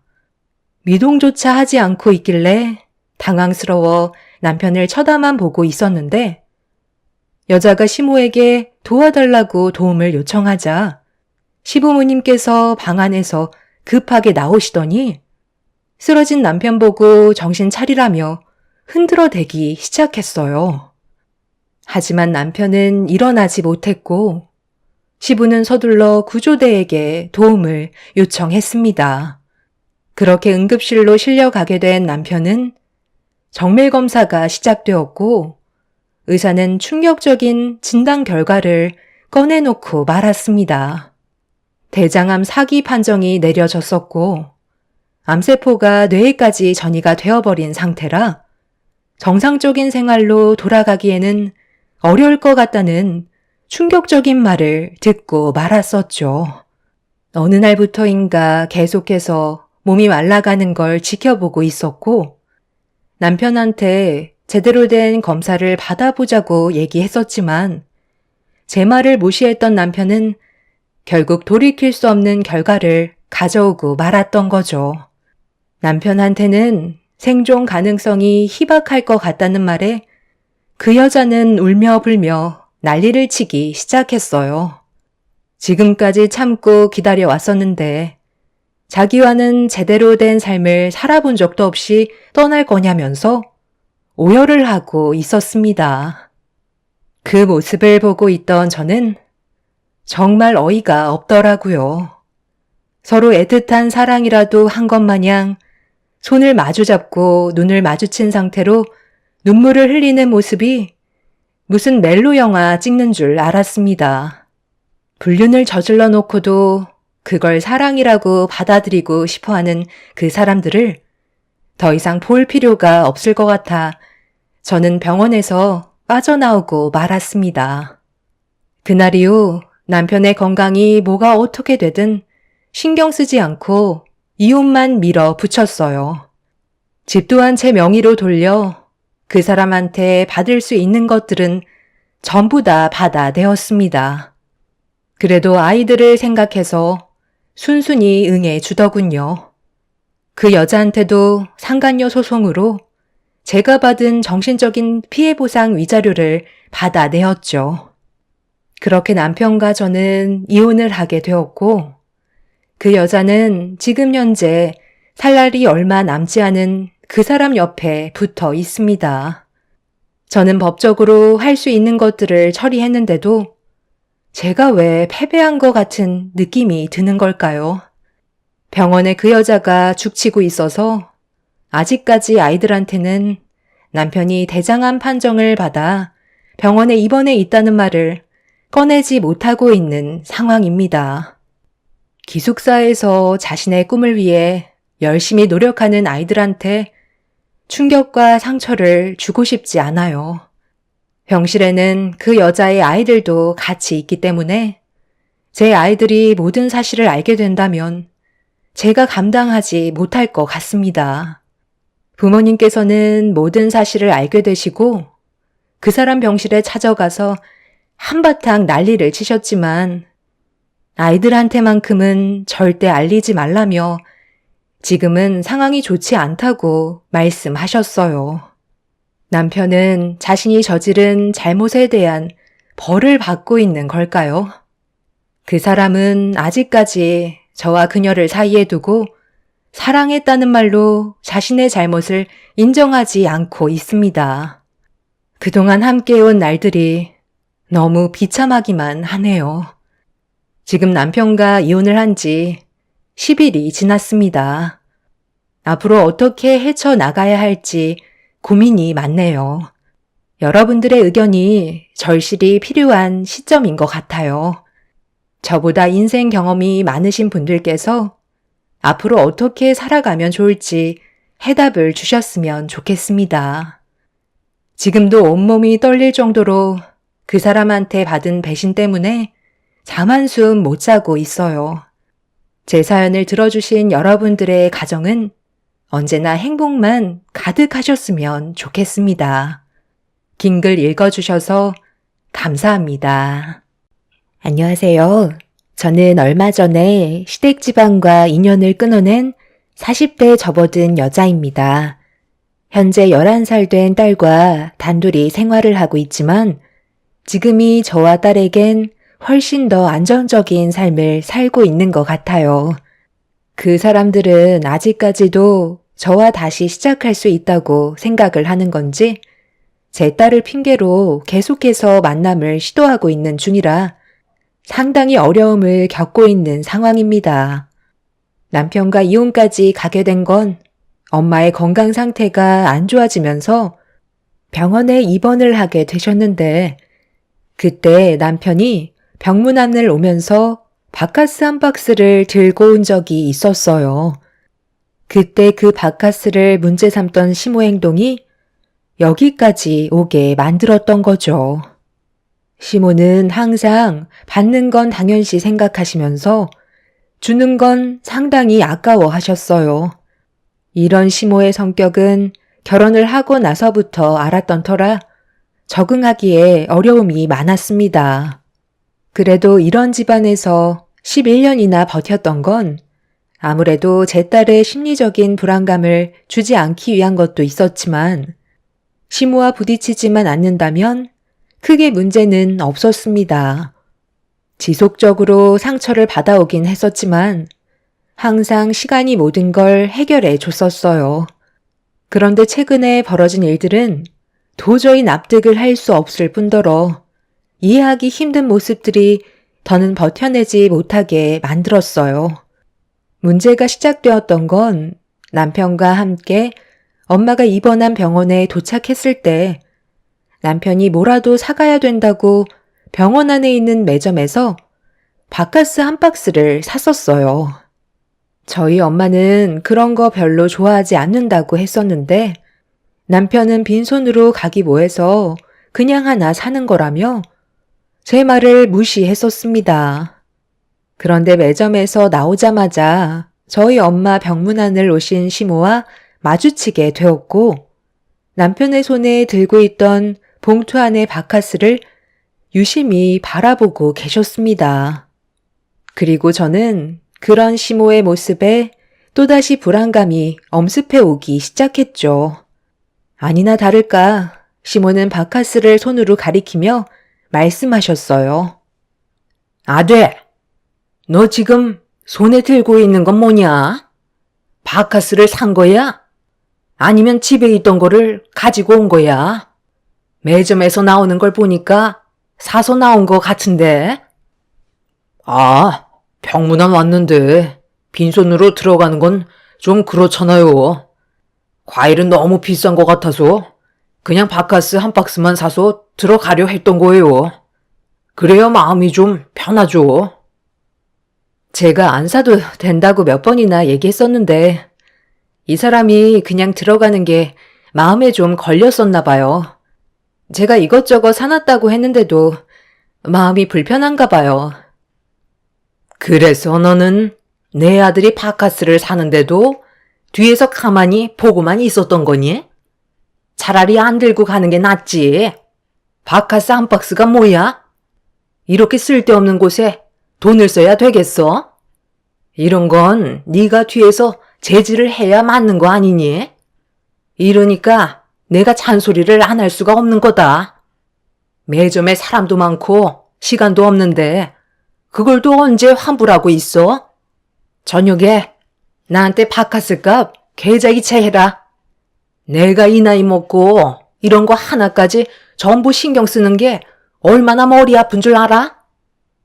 저희 엄마 병문안을 오신 시모는 남편 손에 들려있던 바카스를 보고 많은 사람들이 보는 앞에서 저에게 큰 소리치며 화를 내고 계셨어요. 바카스를 산 건 남편인데 왜 제가 욕을 얻어먹어야 하는지 이해할 수 없었지만 시모가 남편이 산 바카스 값을 본인의 계좌로 이체하라는 말은 더 이해할 수가 없었어요. 그렇게 한마디 하시고 먼저 저희 엄마 병실로 들어가신 시모를 뒤따라 들어갔는데 병원에 누워 계신 엄마가 문을 열고 들어온 시모를 보시곤 힘겹게 몸을 일으켜 자리에 앉으셨어요. 어색한 미소로 시모에게 인사를 건넸지만 받아주지 않으시곤 의자 하나를 끌고 와 기분이 안 좋다는 걸 온몸으로 표현하면서 털썩 앉으셨어요. 순식간에 가라앉아버린 분위기 때문에 병실라는 정적이 흐르기 시작했어요. 엄마의 몸을 이리저리 살피던 시모의 한마디는 충격이었죠. 사돈 때문에 내 아들이 지금 마음에도 없는 돈을 쓴 거 알아요? 아들, 들고 있는 거 가지고 와봐라. 남의 부모한테 내 아들이 힘들게 벌은 돈을 써야 한다는 게 얼마나 화가 나는지 아세요? 사돈께서 입원만 안 하셨었어도 내 아들이 쓸데없이 바카스 같은 건 사지 않았겠죠. 아까 내 아들이 그렇습니다. 빈손으로 들어오긴 뭐해서 예의상 손에 뭐라도 하나 들고 가야 자기 마음이 편할 것 같다고 하대요. 왜 이런 불편한 일들을 만드냐는 거예요. 대충 훑어보니 그게 문제 있는 것 같지도 않구만. 요즘엔 갑상선암은 암 취급도 안 해주는데 온 동네 암 걸렸다고 떠들어대면 되겠어요? 그냥 조용히 치료받고 나오시면 되는걸. 일을 꼭 만들어서 사람 귀찮게 오고 가게 만들어야 속이 후련하세요? 아직 얼굴에 핏기가 살아있는 것 보니 그게 신경 쓰지 않아도 될 것 같네요. 아들, 대충 얼굴 뺐으니까 나랑 저녁이나 먹으러 나가자. 쓸데없이 여기에서 하루 종일 시간 버리고 있을 거니? 지금 엄마랑 얼굴 같이 비쳤으면 됐잖아. 어차피 너도 마음에도 없는 거 억지로 병원에 끌려왔을 텐데 여기에서 시간 버리지 말고 나가서 배나 채우도록 하자. 어차피 너는 여기서 할 것도 없잖아. 지금 환자인 저희 엄마 앞에서 뭐라고 하신 거예요? 갑상선암이 요즘에는 아무것도 아니라고요? 어머님이 멀쩡하시면 그런 막말해도 된다는 거예요? 당신은 갑자기 왜 우리 엄마한테 화를 내고 그래? 틀린 말씀 하신 것도 아니신데 어른한테 얼굴 붉히면서 얘기하면 되겠어? 전부 다 맞는 말만 하신 거잖아. 당신이 병원에 온다는데 내가 안 오면 뭐라고 생각하시겠어? 그런데 막상 와도 나는 할 게 없는 건 엄마 말이 맞는 거잖아. 여기에 있는 게 오히려 방해만 될 뿐이라고. 엄마랑 나는 저녁 먹고 바로 집으로 들어갈 테니까 아까 매점에서 우리 엄마가 한 얘기 잊지 말고 계좌로 8,000원 보내면 될 거야. 시모와 남편은 엄마 앞에서 거침없는 말들을 이어나가고 있었어요. 정말 어이없었던 건 남편이 먼저 퇴근하고 병원에 가려는 저한테 전화를 해선 같이 가자는 말을 꺼냈었는데 저는 솔직히 같이 오고 싶은 마음은 없었거든요. 11년 동안 함께 살면서 서로가 워낙 잘 알고 있어서 그런 건지 또 다른 문제거리가 생기게 될까봐 항상 조심스러웠었는데 이번에도 어김없이 일이 터지고 말았던 거죠. 남편은 좀 이상한 성격을 가지고 있었어요. 제 앞에서는 분위기를 잘 맞춰주는 것 같다가도 시모만 오면 언제 그랬냐는 듯 저는 남보다 못한 존재가 되어버리고 말죠. 무조건 시모의 말만 듣고 동의하는 모습들이 저를 너무 괴롭게 만들었습니다. 남편과 함께 살면서 이런 점이 제일 마음에 안 들었지만 워낙 자주 있었던 일들이라 그러려니 하고 넘어갔었는데 엄마가 멀쩡한 몸으로 병원에 입원하신 것도 아니시고 갑상선 암으로 항암 치료를 받고 계시는데 면전 앞에서 별것도 아닌 암 가지고 엄살 부린다는 시모의 말은 저를 너무 화가 나게 만들었어요. 그런 모습들에 너무 큰 실망과 서운함을 감추지 못했던 저는 안 좋은 감정을 표출하게 되었지만 남편과 시모는 그런 저를 무시하면서 병실 밖으로 나가 버렸습니다. 엄마도 시모와 남편의 태도에 당황스러우셨는지 얼굴 표정이 굳어지시길래 너무 죄송스러웠었어요. 그날 처음으로 엄마한테 시댁지방과 사는 게 힘들어서 그만 정리하고 싶다는 속마음을 진지하게 꺼내 놓았습니다.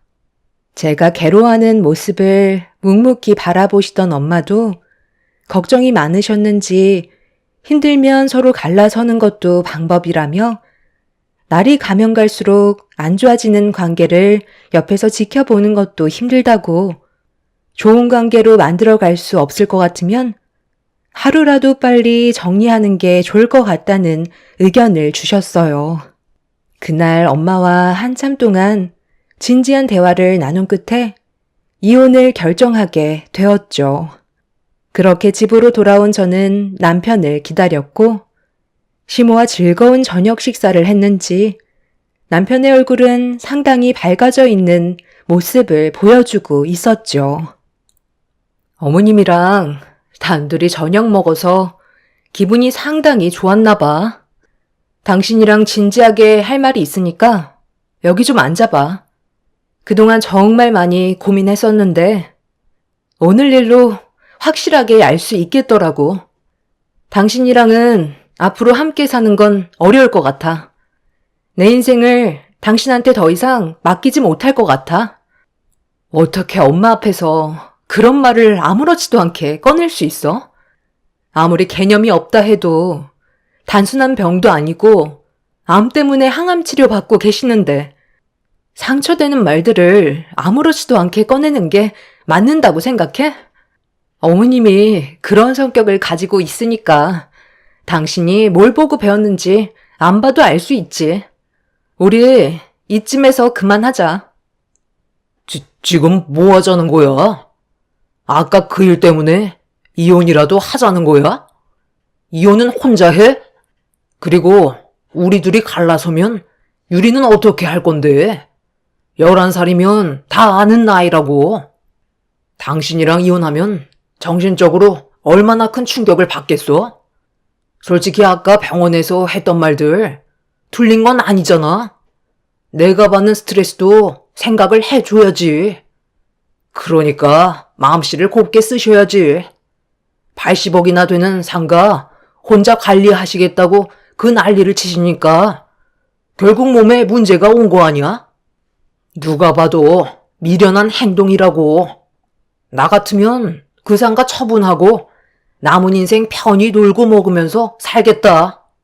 장모님 연세가 몇인데 아직까지도 그 건물 끼고 있는 것도 문제라고.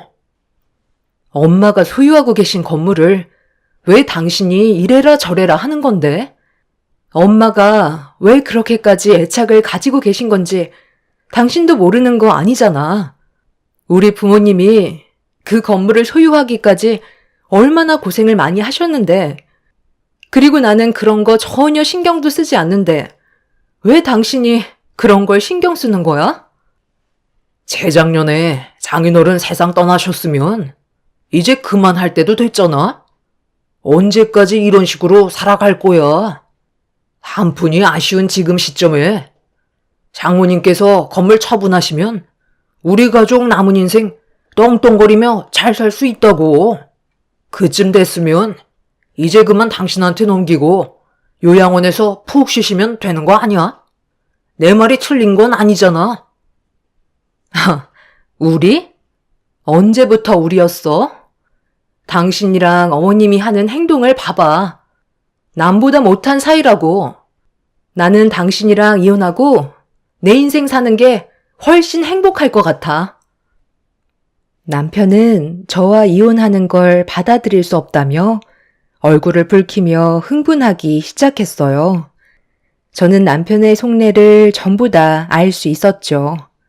엄마가 혹시라도 암으로 세상을 떠나시게 되면 자연스럽게 저에게 재산이 들어오게 될 테고, 그렇게 되면 남편과 시댁 식구들이 그에 따른 여러 가지 이득을 취할 수 있다고 생각하고 있었기 때문에 이혼만큼은 반대하고 있었습니다. 하지만 이미 결정한 만큼 시댁 집안 사람들과 하루빨리 정리하고 싶었던 저는 절대 굽히지 않자 남편 혼자서는 힘들 것 같다고 판단했는지 그날 한바탕 한 이후 다음날 시댁 식구들 전부를 집으로 불러들였습니다. 아빠는 세상을 떠나셨고 엄마는 병원에 계시니 시댁 식구들을 상대해야 되는 건 오로지 저 혼자만의 몫이었어요. 다들 두 눈을 붉히면서 저와의 인연을 끊어내지 않으려 갖은 수를 다 쓰고 있었어요. 이제 와서 이런다고 달라질 거 없다는 거 잘 아실 텐데요. 이 사람과 둘만의 문제인데 이렇게까지 몰려오실 필요 있으세요? 이런 분위기에서 저는 더 이상 할 말이 없을 것 같네요. 먼저 자리에서 일어나 보도록 할게요.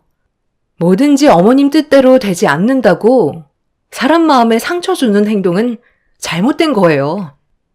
오죽 답답했으면 그랬겠니? 지금 너희들이 어떻게 살고 있어? 서로 맞벌이 하면서 입에 풀칠 겨우 하고 있는데 도대체 왜 그 상가를 처분하지 않는 거야? 병원에 있으면서 오늘 내일 하고 계시는 사돈이 아직까지 이 세상에 미련이 남았다니? 이참에 그냥 너한테 상가 증여하면 되는 거 아니야? 그래야 우리도 덕 좀 보면서 살 수 있잖아. 언제까지 지질이 궁상처럼 살 건데? 상가 시세가 80억이라며. 딸랑 건물 하나 가지고 있는 거 처분을 하던지 아니면 너한테 넘겨주든지 해야 그 건물을 국을 끓여 먹던 밥을 해 먹던 하지 않겠어? 너무 짜게 구니까 나도 똑같이 행동하고 있는 것뿐이라고. 돈이 많으면 뭐해? 사람이 베풀 줄 알아야지. 지금까지 우리한테 뭘 해준 게 있기라도 한 줄 알아? 한 번뿐인 인생 왜 이렇게 어렵게 살고 있는지 모르겠다. 그래서 병원에 갔을 때 너무 한심해 보여서 한마디 했던 것뿐이다. 애초에 우리가 원하는 대로 상가 건물 처분하던지 너한테 증여해 줬으면 이런 일도 없었겠지. 나도 사돈한테 너무 서운해서 그런 거다. 이혼이 쉬운 문제도 아닌데 그렇게 극단적으로 분위기를 몰아가야 되겠어? 좋게 해결할 수 있는 방법은 얼마든지 있다고. 그래요. 사람은 누구나 배부르게 살고 싶은 거잖아요. 저희도 마찬가지예요. 새언니 덕 좀 보면서 살고 싶은데 그게 잘 안 되니까 불만들이 터져 나오는 거라고요. 암이라는 게 쉽게 고쳐지는 병도 아닌데 갑상선암이 생각보다 심각하다면서.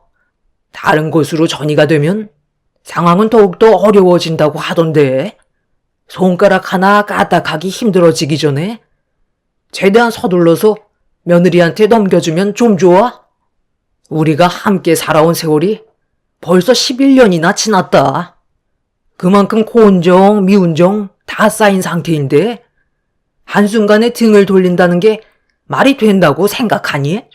우리가 많이 바라는 것도 아니고 여유 있게 먹고 살 정도로만 나눠 달라는 건데 그게 그렇게 힘들어? 시댁 식구들이 한자리에 모인 이유는 돈 때문이라는 게 확실하다는 걸 알게 되는 순간이었죠. 저와 이혼을 하게 되면 80억이라는 재산을 구경도 못하기 때문에 병원에 있었던 일에 대해 일단 저에게 사과를 하기 시작했어요. 온갖 상처는 다 주고 막상 상황이 불리해지는 것 같으니까 아주 잠깐 발톱을 숨긴 채 꼬리를 내렸지만 언제 또 발톱을 드러낼지 몰라 제가 내린 결정을 단호하게 밀어붙여야만 했습니다. 좀처럼 좋게 해결이 되지 않자 남편은 또다시 제 딸을 내세우면서 이혼만큼은 최대한 피하고 싶어 발악을 하고 있었습니다. 칼자루를 제가 쥐고 있다는 걸 뒤늦게 안 시댁 식구들의 행동은 정말 어이가 없었죠. 그런데 사람의 본성은 바뀌지 않는다고 제가 끝까지 고집을 꺾지 않고 이혼 의사를 밝히자 시모가 참고 있던 불만의 감정을 강하게 터뜨리고 말았습니다. 너 그렇게 이혼하고 싶으면 원하는 대로 해줄 테니까 유리는 놔두고 혼자 나가라. 내가 손녀까지 너한테 뺏길 것 같아? 원하는 대로 절대 해줄 수 없으니까 이혼할 거면 너 혼자 나가라는 거야. 혼자만 다 가지고 가면 우리는 11년 동안 아무것도 얻은 게 없는 거잖아. 손녀라도 데리고 있어야 인생을 허비했다는 생각을 안 하게 되지. 네가 모든 걸 다 가져가면 우리 인생 누가 책임져 줄 거니? 아이 문제 때문에 이혼을 하려 해도 상당히 오래 걸린다는 거 알고 있지? 아주 진이 빠질 정도로 물고 늘어질 테니까 해볼 테면 어디 한번 해봐라. 나는 네가 원하는 방향대로 끌려다니지 않을 거다. 얘가 이젠 아주 개념까지 상실했네. 제 배 아파 낳은 자식이니까 데려간다는 건 당연한 건데 그걸 왜 어머님이 결정을 하시려는 거죠? 불만이 있으시면 법정에서 항의하시면 되잖아요. 저는 무조건 제 딸 유리는 데리고 갈 겁니다. 그러니 더는 구차하게 이러지 마시고 서로 갈 길 가는 게 좋을 것 같은데요. 사람 앞에서 치사하게 오만정 다 떨어지게 행동하셔놓고 어머님이 이러신다고 해서 달라질 건 아무것도 없어요. 제가 절대로 의사를 꺾지 않고 자리에서 일어나 더 이상 대화할 필요 없을 것 같다며 아이를 데리고 방으로 들어가 버리자 남편과 시댁 식구들은 더욱더 강하게 난리를 치며 방문을 발로 걷어차기까지 했어요. 그렇게 한참 동안 집에서 죽치고 있던 시댁 식구들은 제 결정에 변화가 없다는 걸 판단했는지 더 이상 난리를 치지 않고 집에서 나갔습니다. 남편도 시댁 식구들을 따라 나갔죠. 그리고 그날 남편은 집에 들어오지 않았네요. 자기들끼리 또 다른 계획을 세우고 있었겠지만 저는 절대 흔들리지 않을 거라 확신하고 있었죠. 그런데 남편이 전혀 예상하지 못한 방법으로 저를 당황스럽게 만들었어요. 결국 이혼을 하지 않겠다는 결정을 내릴 수밖에 없었습니다. 퇴근을 하고 제 딸 유리를 데리고 엄마가 입원해 계신 병원을 가려고 했는데 유리를 아무리 기다려도 학원에서 시간 맞춰 나오지 않고 있더라고요. 좀 늦게 끝나는 날도 있었기 때문에 30분 정도를 더 기다렸었는데 학원 친구들은 이미 전부 다 집으로 돌아간 것 같아 건물 안으로 들어가 유리를 찾았는데 때마침 나오신 원장님과 마주치게 되면서 유리가 아직 공부 중이냐고 물어보자 충격적인 말을 듣고 말았어요. 그동안 단 한 번도 제 딸을 학원에서 데리러 온 적이 없었던 남편이 데리고 갔다며 한참 전에 같이 나갔다는 말을 듣게 되었죠. 남편이 또 다른 무언가를 계획하고 있는 것 같아 당황스러웠던 저는 급하게 학원을 빠져나오면서 남편한테 전화를 걸었어요. 역시나 기다렸다는 듯 전화를 받더라고요. 지금 뭐 하는 짓이야? 나한테 단 한마디 연락도 없이 유리를 데려가면 어쩌자는 거야? 지금 어디야? 당신이 일부러 이런다는 거 내가 모를 줄 알아? 그러니까 어제 좋게 얘기했을 때 잘 알아들었어야지. 내가 원하는 답을 얻을 때까지 절대 당신 앞에 나타나지 않을 테니까 순순히 내 말 듣는 게 좋을 거야. 전화를 끊는 순간 이혼은 없었던 일로 하면 좋겠어. 만에 하나 다른 생각을 가지거나 쓸데없는 행동을 취한다면 유리는 당신 앞에 영영 나타나지 않을 거야. 아빠가 자식을 데리고 있는 건데 문제될 건 하나 없잖아. 어떻게 할래? 당신 딸 평생 얼굴 못 보게 해줄까? 아니면 남은 인생 조용히 살아갈래? 지금 당장 선택해. 허튼 생각하는 순간 난 유리랑 해외로 날라버릴 거야. 당신한테는 고민할 시간을 주면 안 돼. 워낙 잡생각을 많이 하는 사람이라 나중에도 쓸데없는 일을 저지를지도 모르거든. 그리고 하나 더 말하자면 오늘 병원에 가서 장모님 상가 건물 당신한테 넘겨달라고 확실하게 얘기해줬으면 좋겠어. 그렇게 상가가 증여가 됐다는 서류를 보여준다면 그때 유리를 보여주도록 할게. 자식이 우선이지 돈이 우선은 아니잖아. 어떻게 할 거야? 내가 원하는 대로 움직일 거야? 시간은 많지 않다는 걸 알고는 있지? 남편의 말에 엄청난 충격을 받은 저는 머릿속이 하얗게 변하고 말았어요. 남편은 항상 생각지도 못한 일들을 저지르는 성격을 가지고 있어서 만약 제가 남편의 조건을 받아들이지 않는다면 어떤 일들이 벌어지게 될지 그건 저도 알 수 없었습니다. 딸의 안전이 우선이라 판단하게 되면서 고민할 것도 없이 남편의 조건을 수락할 수밖에 없었어요. 그렇게 저는 엄마가 입원해 계신 병원으로 달려가 남편과 일어난 문제들에 대해 전부 다 털어놓았고 제 말을 진지하게 듣고 계셨던 엄마는 가지고 계신 상가 건물을 저에게 증여해 주겠다는 말을 꺼내셨어요.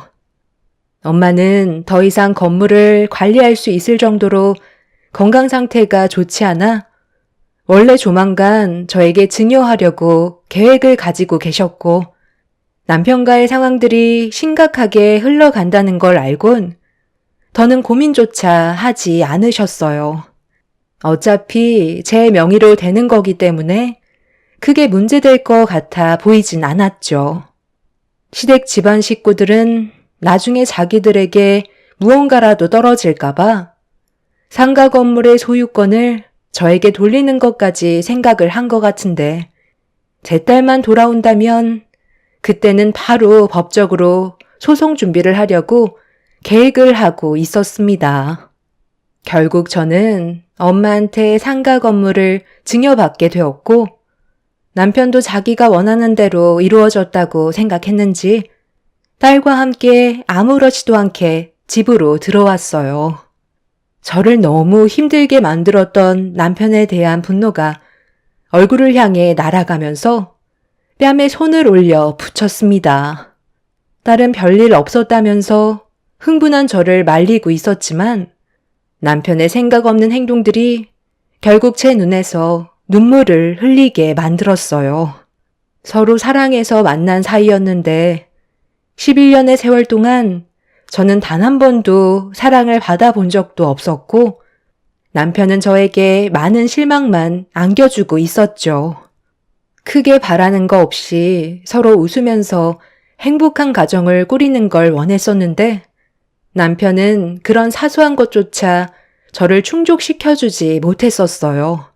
자기도 뺨 정도는 예상하고 있었는지 아무렇지도 않게 들어와서는 아무 말도 하지 않고 방으로 들어가 버렸습니다. 그날 하루 종일 거실에서 눈물을 훔치다가 저도 모르게 지쳐 잠이 들었는데 눈을 떴을 때 늦은 새벽 시간이 되어 있었습니다. 딸 방을 열어보니 다행히 큰 문제 없이 잘 자고 있더라고요. 그런데 옆방에서 남편이 누군가와 통화하는 소리가 조용히 들려오길래 귀를 기울여 숨죽인 채 남편의 통화 소리를 듣게 되었죠. 울다 지쳐 잠들었어요. 확인하고 전화 드리는 거예요. 유리를 만나지 못할까봐 두려웠는지 제 말에 순순히 따르더라고요. 경찰에 신고하면 제가 어떻게 하겠어요? 하루 이틀 산 것도 아닌데 쓸데없이 일을 크게 만들고 싶지 않았었겠죠. 우리가 계획한 대로 장모님이 저 사람한테 건물을 증여한 것 같아요.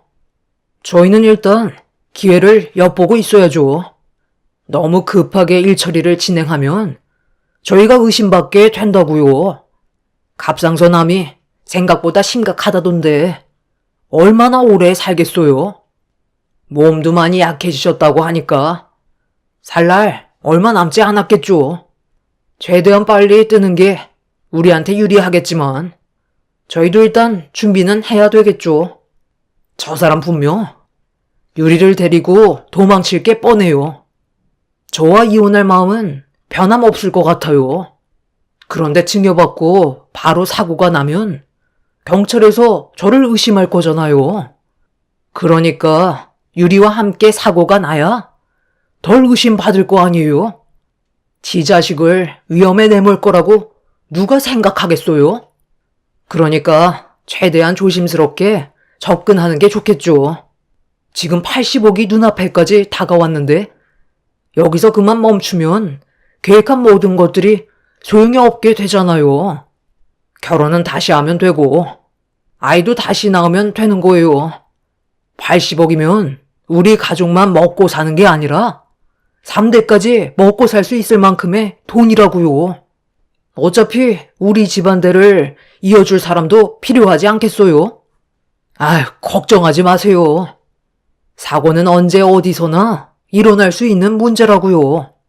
이번 주 안에 시작할 거니까 너무 불안해하지 마세요. 다 잘 될 거예요. 암 걸린 장모가 뭘 할 수 있겠어요? 자기 몸 하나 가누는 것도 힘들어하는데 저 사람 세상 떠났다고 하면 그 충격에 같이 세상을 떠나겠죠. 불안하다고 해서 계속 전화하시다가 저 사람이 깨서 듣기라도 하면 어떡해요? 내일 만나서 다시 얘기해요. 그럼 끊을게요. 남편이 전화를 끊는 순간 저는 급하게 소파로 돌아와 잠든 척 돌아 누웠어요. 그 사이 남편이 방문을 조심스럽게 열며 제가 자고 있는지 확인을 한 다음 다시 방문을 닫았습니다. 그리곤 또다시 누군가에게 전화를 하고 있는 것 같아 보였어요. 충격적이게도 만에 하나 계획이 틀어지는 걸 대비해서 사고가 났을 때 제가 살아있을지도 모르는 돌발 상황을 대처하기 위한 추가적인 충돌 사고를 만들려 하고 있었습니다. 소름이 돋았던 건 80억 건물을 남편이 가져가기 위해서 저지르려는 것도 있었지만 저를 포함해 자기 핏줄인 딸까지 잘못돼도 상관없다는 남편의 계획들이 사람이 아닌 괴물로 다가왔었죠. 너무 갑작스럽게 일어난 일들이라 녹음을 하지 못해 어떻게 해야 할지 그날 잠 한숨 못 자고 계획을 세울 수밖에 없었습니다. 제가 할 수 있는 건 형사분들께 도움을 요청하는 것 뿐이었고 남편의 계획들을 전부 다 설명했어요. 형사분들은 남편이 움직이기만을 기다렸어요. 확실한 증거물이 없기 때문에 현장을 잡는 것밖엔 없었죠.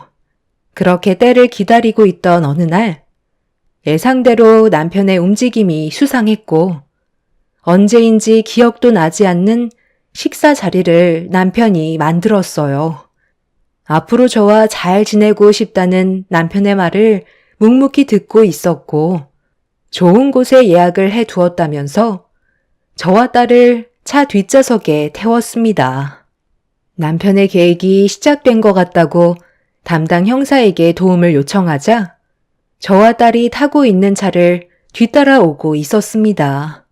그리고 잠시 뒤 저희 뒤쪽으로 의문의 차량 한 대가 바짝 쫓아오고 있었죠. 그렇게 목적지 없는 어디론가 달리고 있던 남편이 갑자기 속도를 높이기 시작했고 저는 남편한테 속도를 줄여달라고 부탁했지만 절대 해선 안 될 행동을 하려는 듯 더욱더 가속 페달을 밟았습니다. 형사분들도 남편의 행동을 지켜보다가 사태가 심각해질 것 같다고 판단했는지 속도를 높이면서 남편의 차를 바짝 쫓았고 추월을 통해 형사분들의 차로 남편 차를 감싸면서 강제로 속도를 줄이게 만들었어요. 그리고 제 뒤를 바짝 쫓아오던 차량도 똑같이 속도를 줄이고 있었죠. 그런데 뒤에 쫓아오던 차량이 눈치를 챘는지 핸들을 돌리려 하는 순간 형사분들이 의문의 차량과 충돌을 했고 남편이 당황스러워하자 저는 멈춰선 차량 안에서 딸과 함께 급하게 빠져나왔습니다. 만약 남편의 통화를 듣지 못했고 형사분들의 도움이 없었다면 저와 딸은 이미 이 세상 사람이 아닌 충격적인 결말을 가져오게 되는 사건이었네요. 결국 남편은 형사분들께 연행이 되었고 함께 계획했던 사람 또한 붙잡히면서 모든 사건은 밝혀지게 되었습니다. 돈을 주고 고용한 사람이 모든 사실을 진술하게 되면서 남편의 계획들이 전부 드러나게 되었죠. 그리고 이 소식을 들은 시댁 식구들은 저에게 찾아와 한 번만 용서해달라고 했지만 계획적인 범죄 동기가 너무나도 뚜렷했었기 때문에 저는 남편을 절대 용서해주고 싶지 않았어요. 결국 법적인 처벌로 3년의 징역을 선고받게 됨과 동시에 그 사람과 지긋지긋했던 생활에 종지부를 찍었네요. 하지만 남편이 감옥 생활을 하는 동안에도 시댁 식구들은 계속해서 제 딸을 핑계로 만남을 가지려 하고 있었어요. 지금 현재 절대 만나주지 않고 있는 상황이고 엄마의 병원도 옮긴 상태입니다. 접근 금지 신청을 했지만 경찰분들의 도움을 지속적으로 받을 수 없다는 단점이 있어서 시댁 식구들이 저에게 또 다른 해를 갈까봐 걱정입니다. 남편이 잘못한 점에 대해서는 충분히 인정한다며 다시 시작할 수 있다고 끈질기게 물고 늘어지려는 그 사람들에게 땡전 한 푼 없다는 말을 했음에도 제 딸을 핑계 삼아 계속해서 이유를 만들고 있네요. 아무래도 다른 지역으로 이사를 해야 될 것만 같습니다.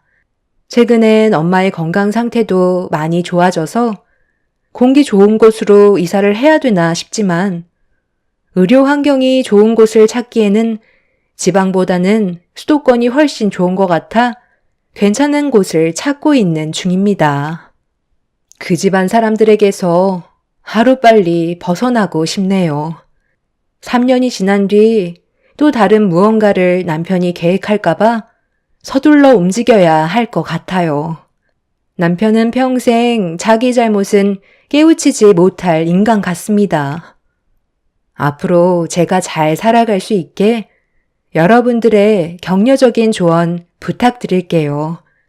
제 사연 들어주신 분들 감사합니다.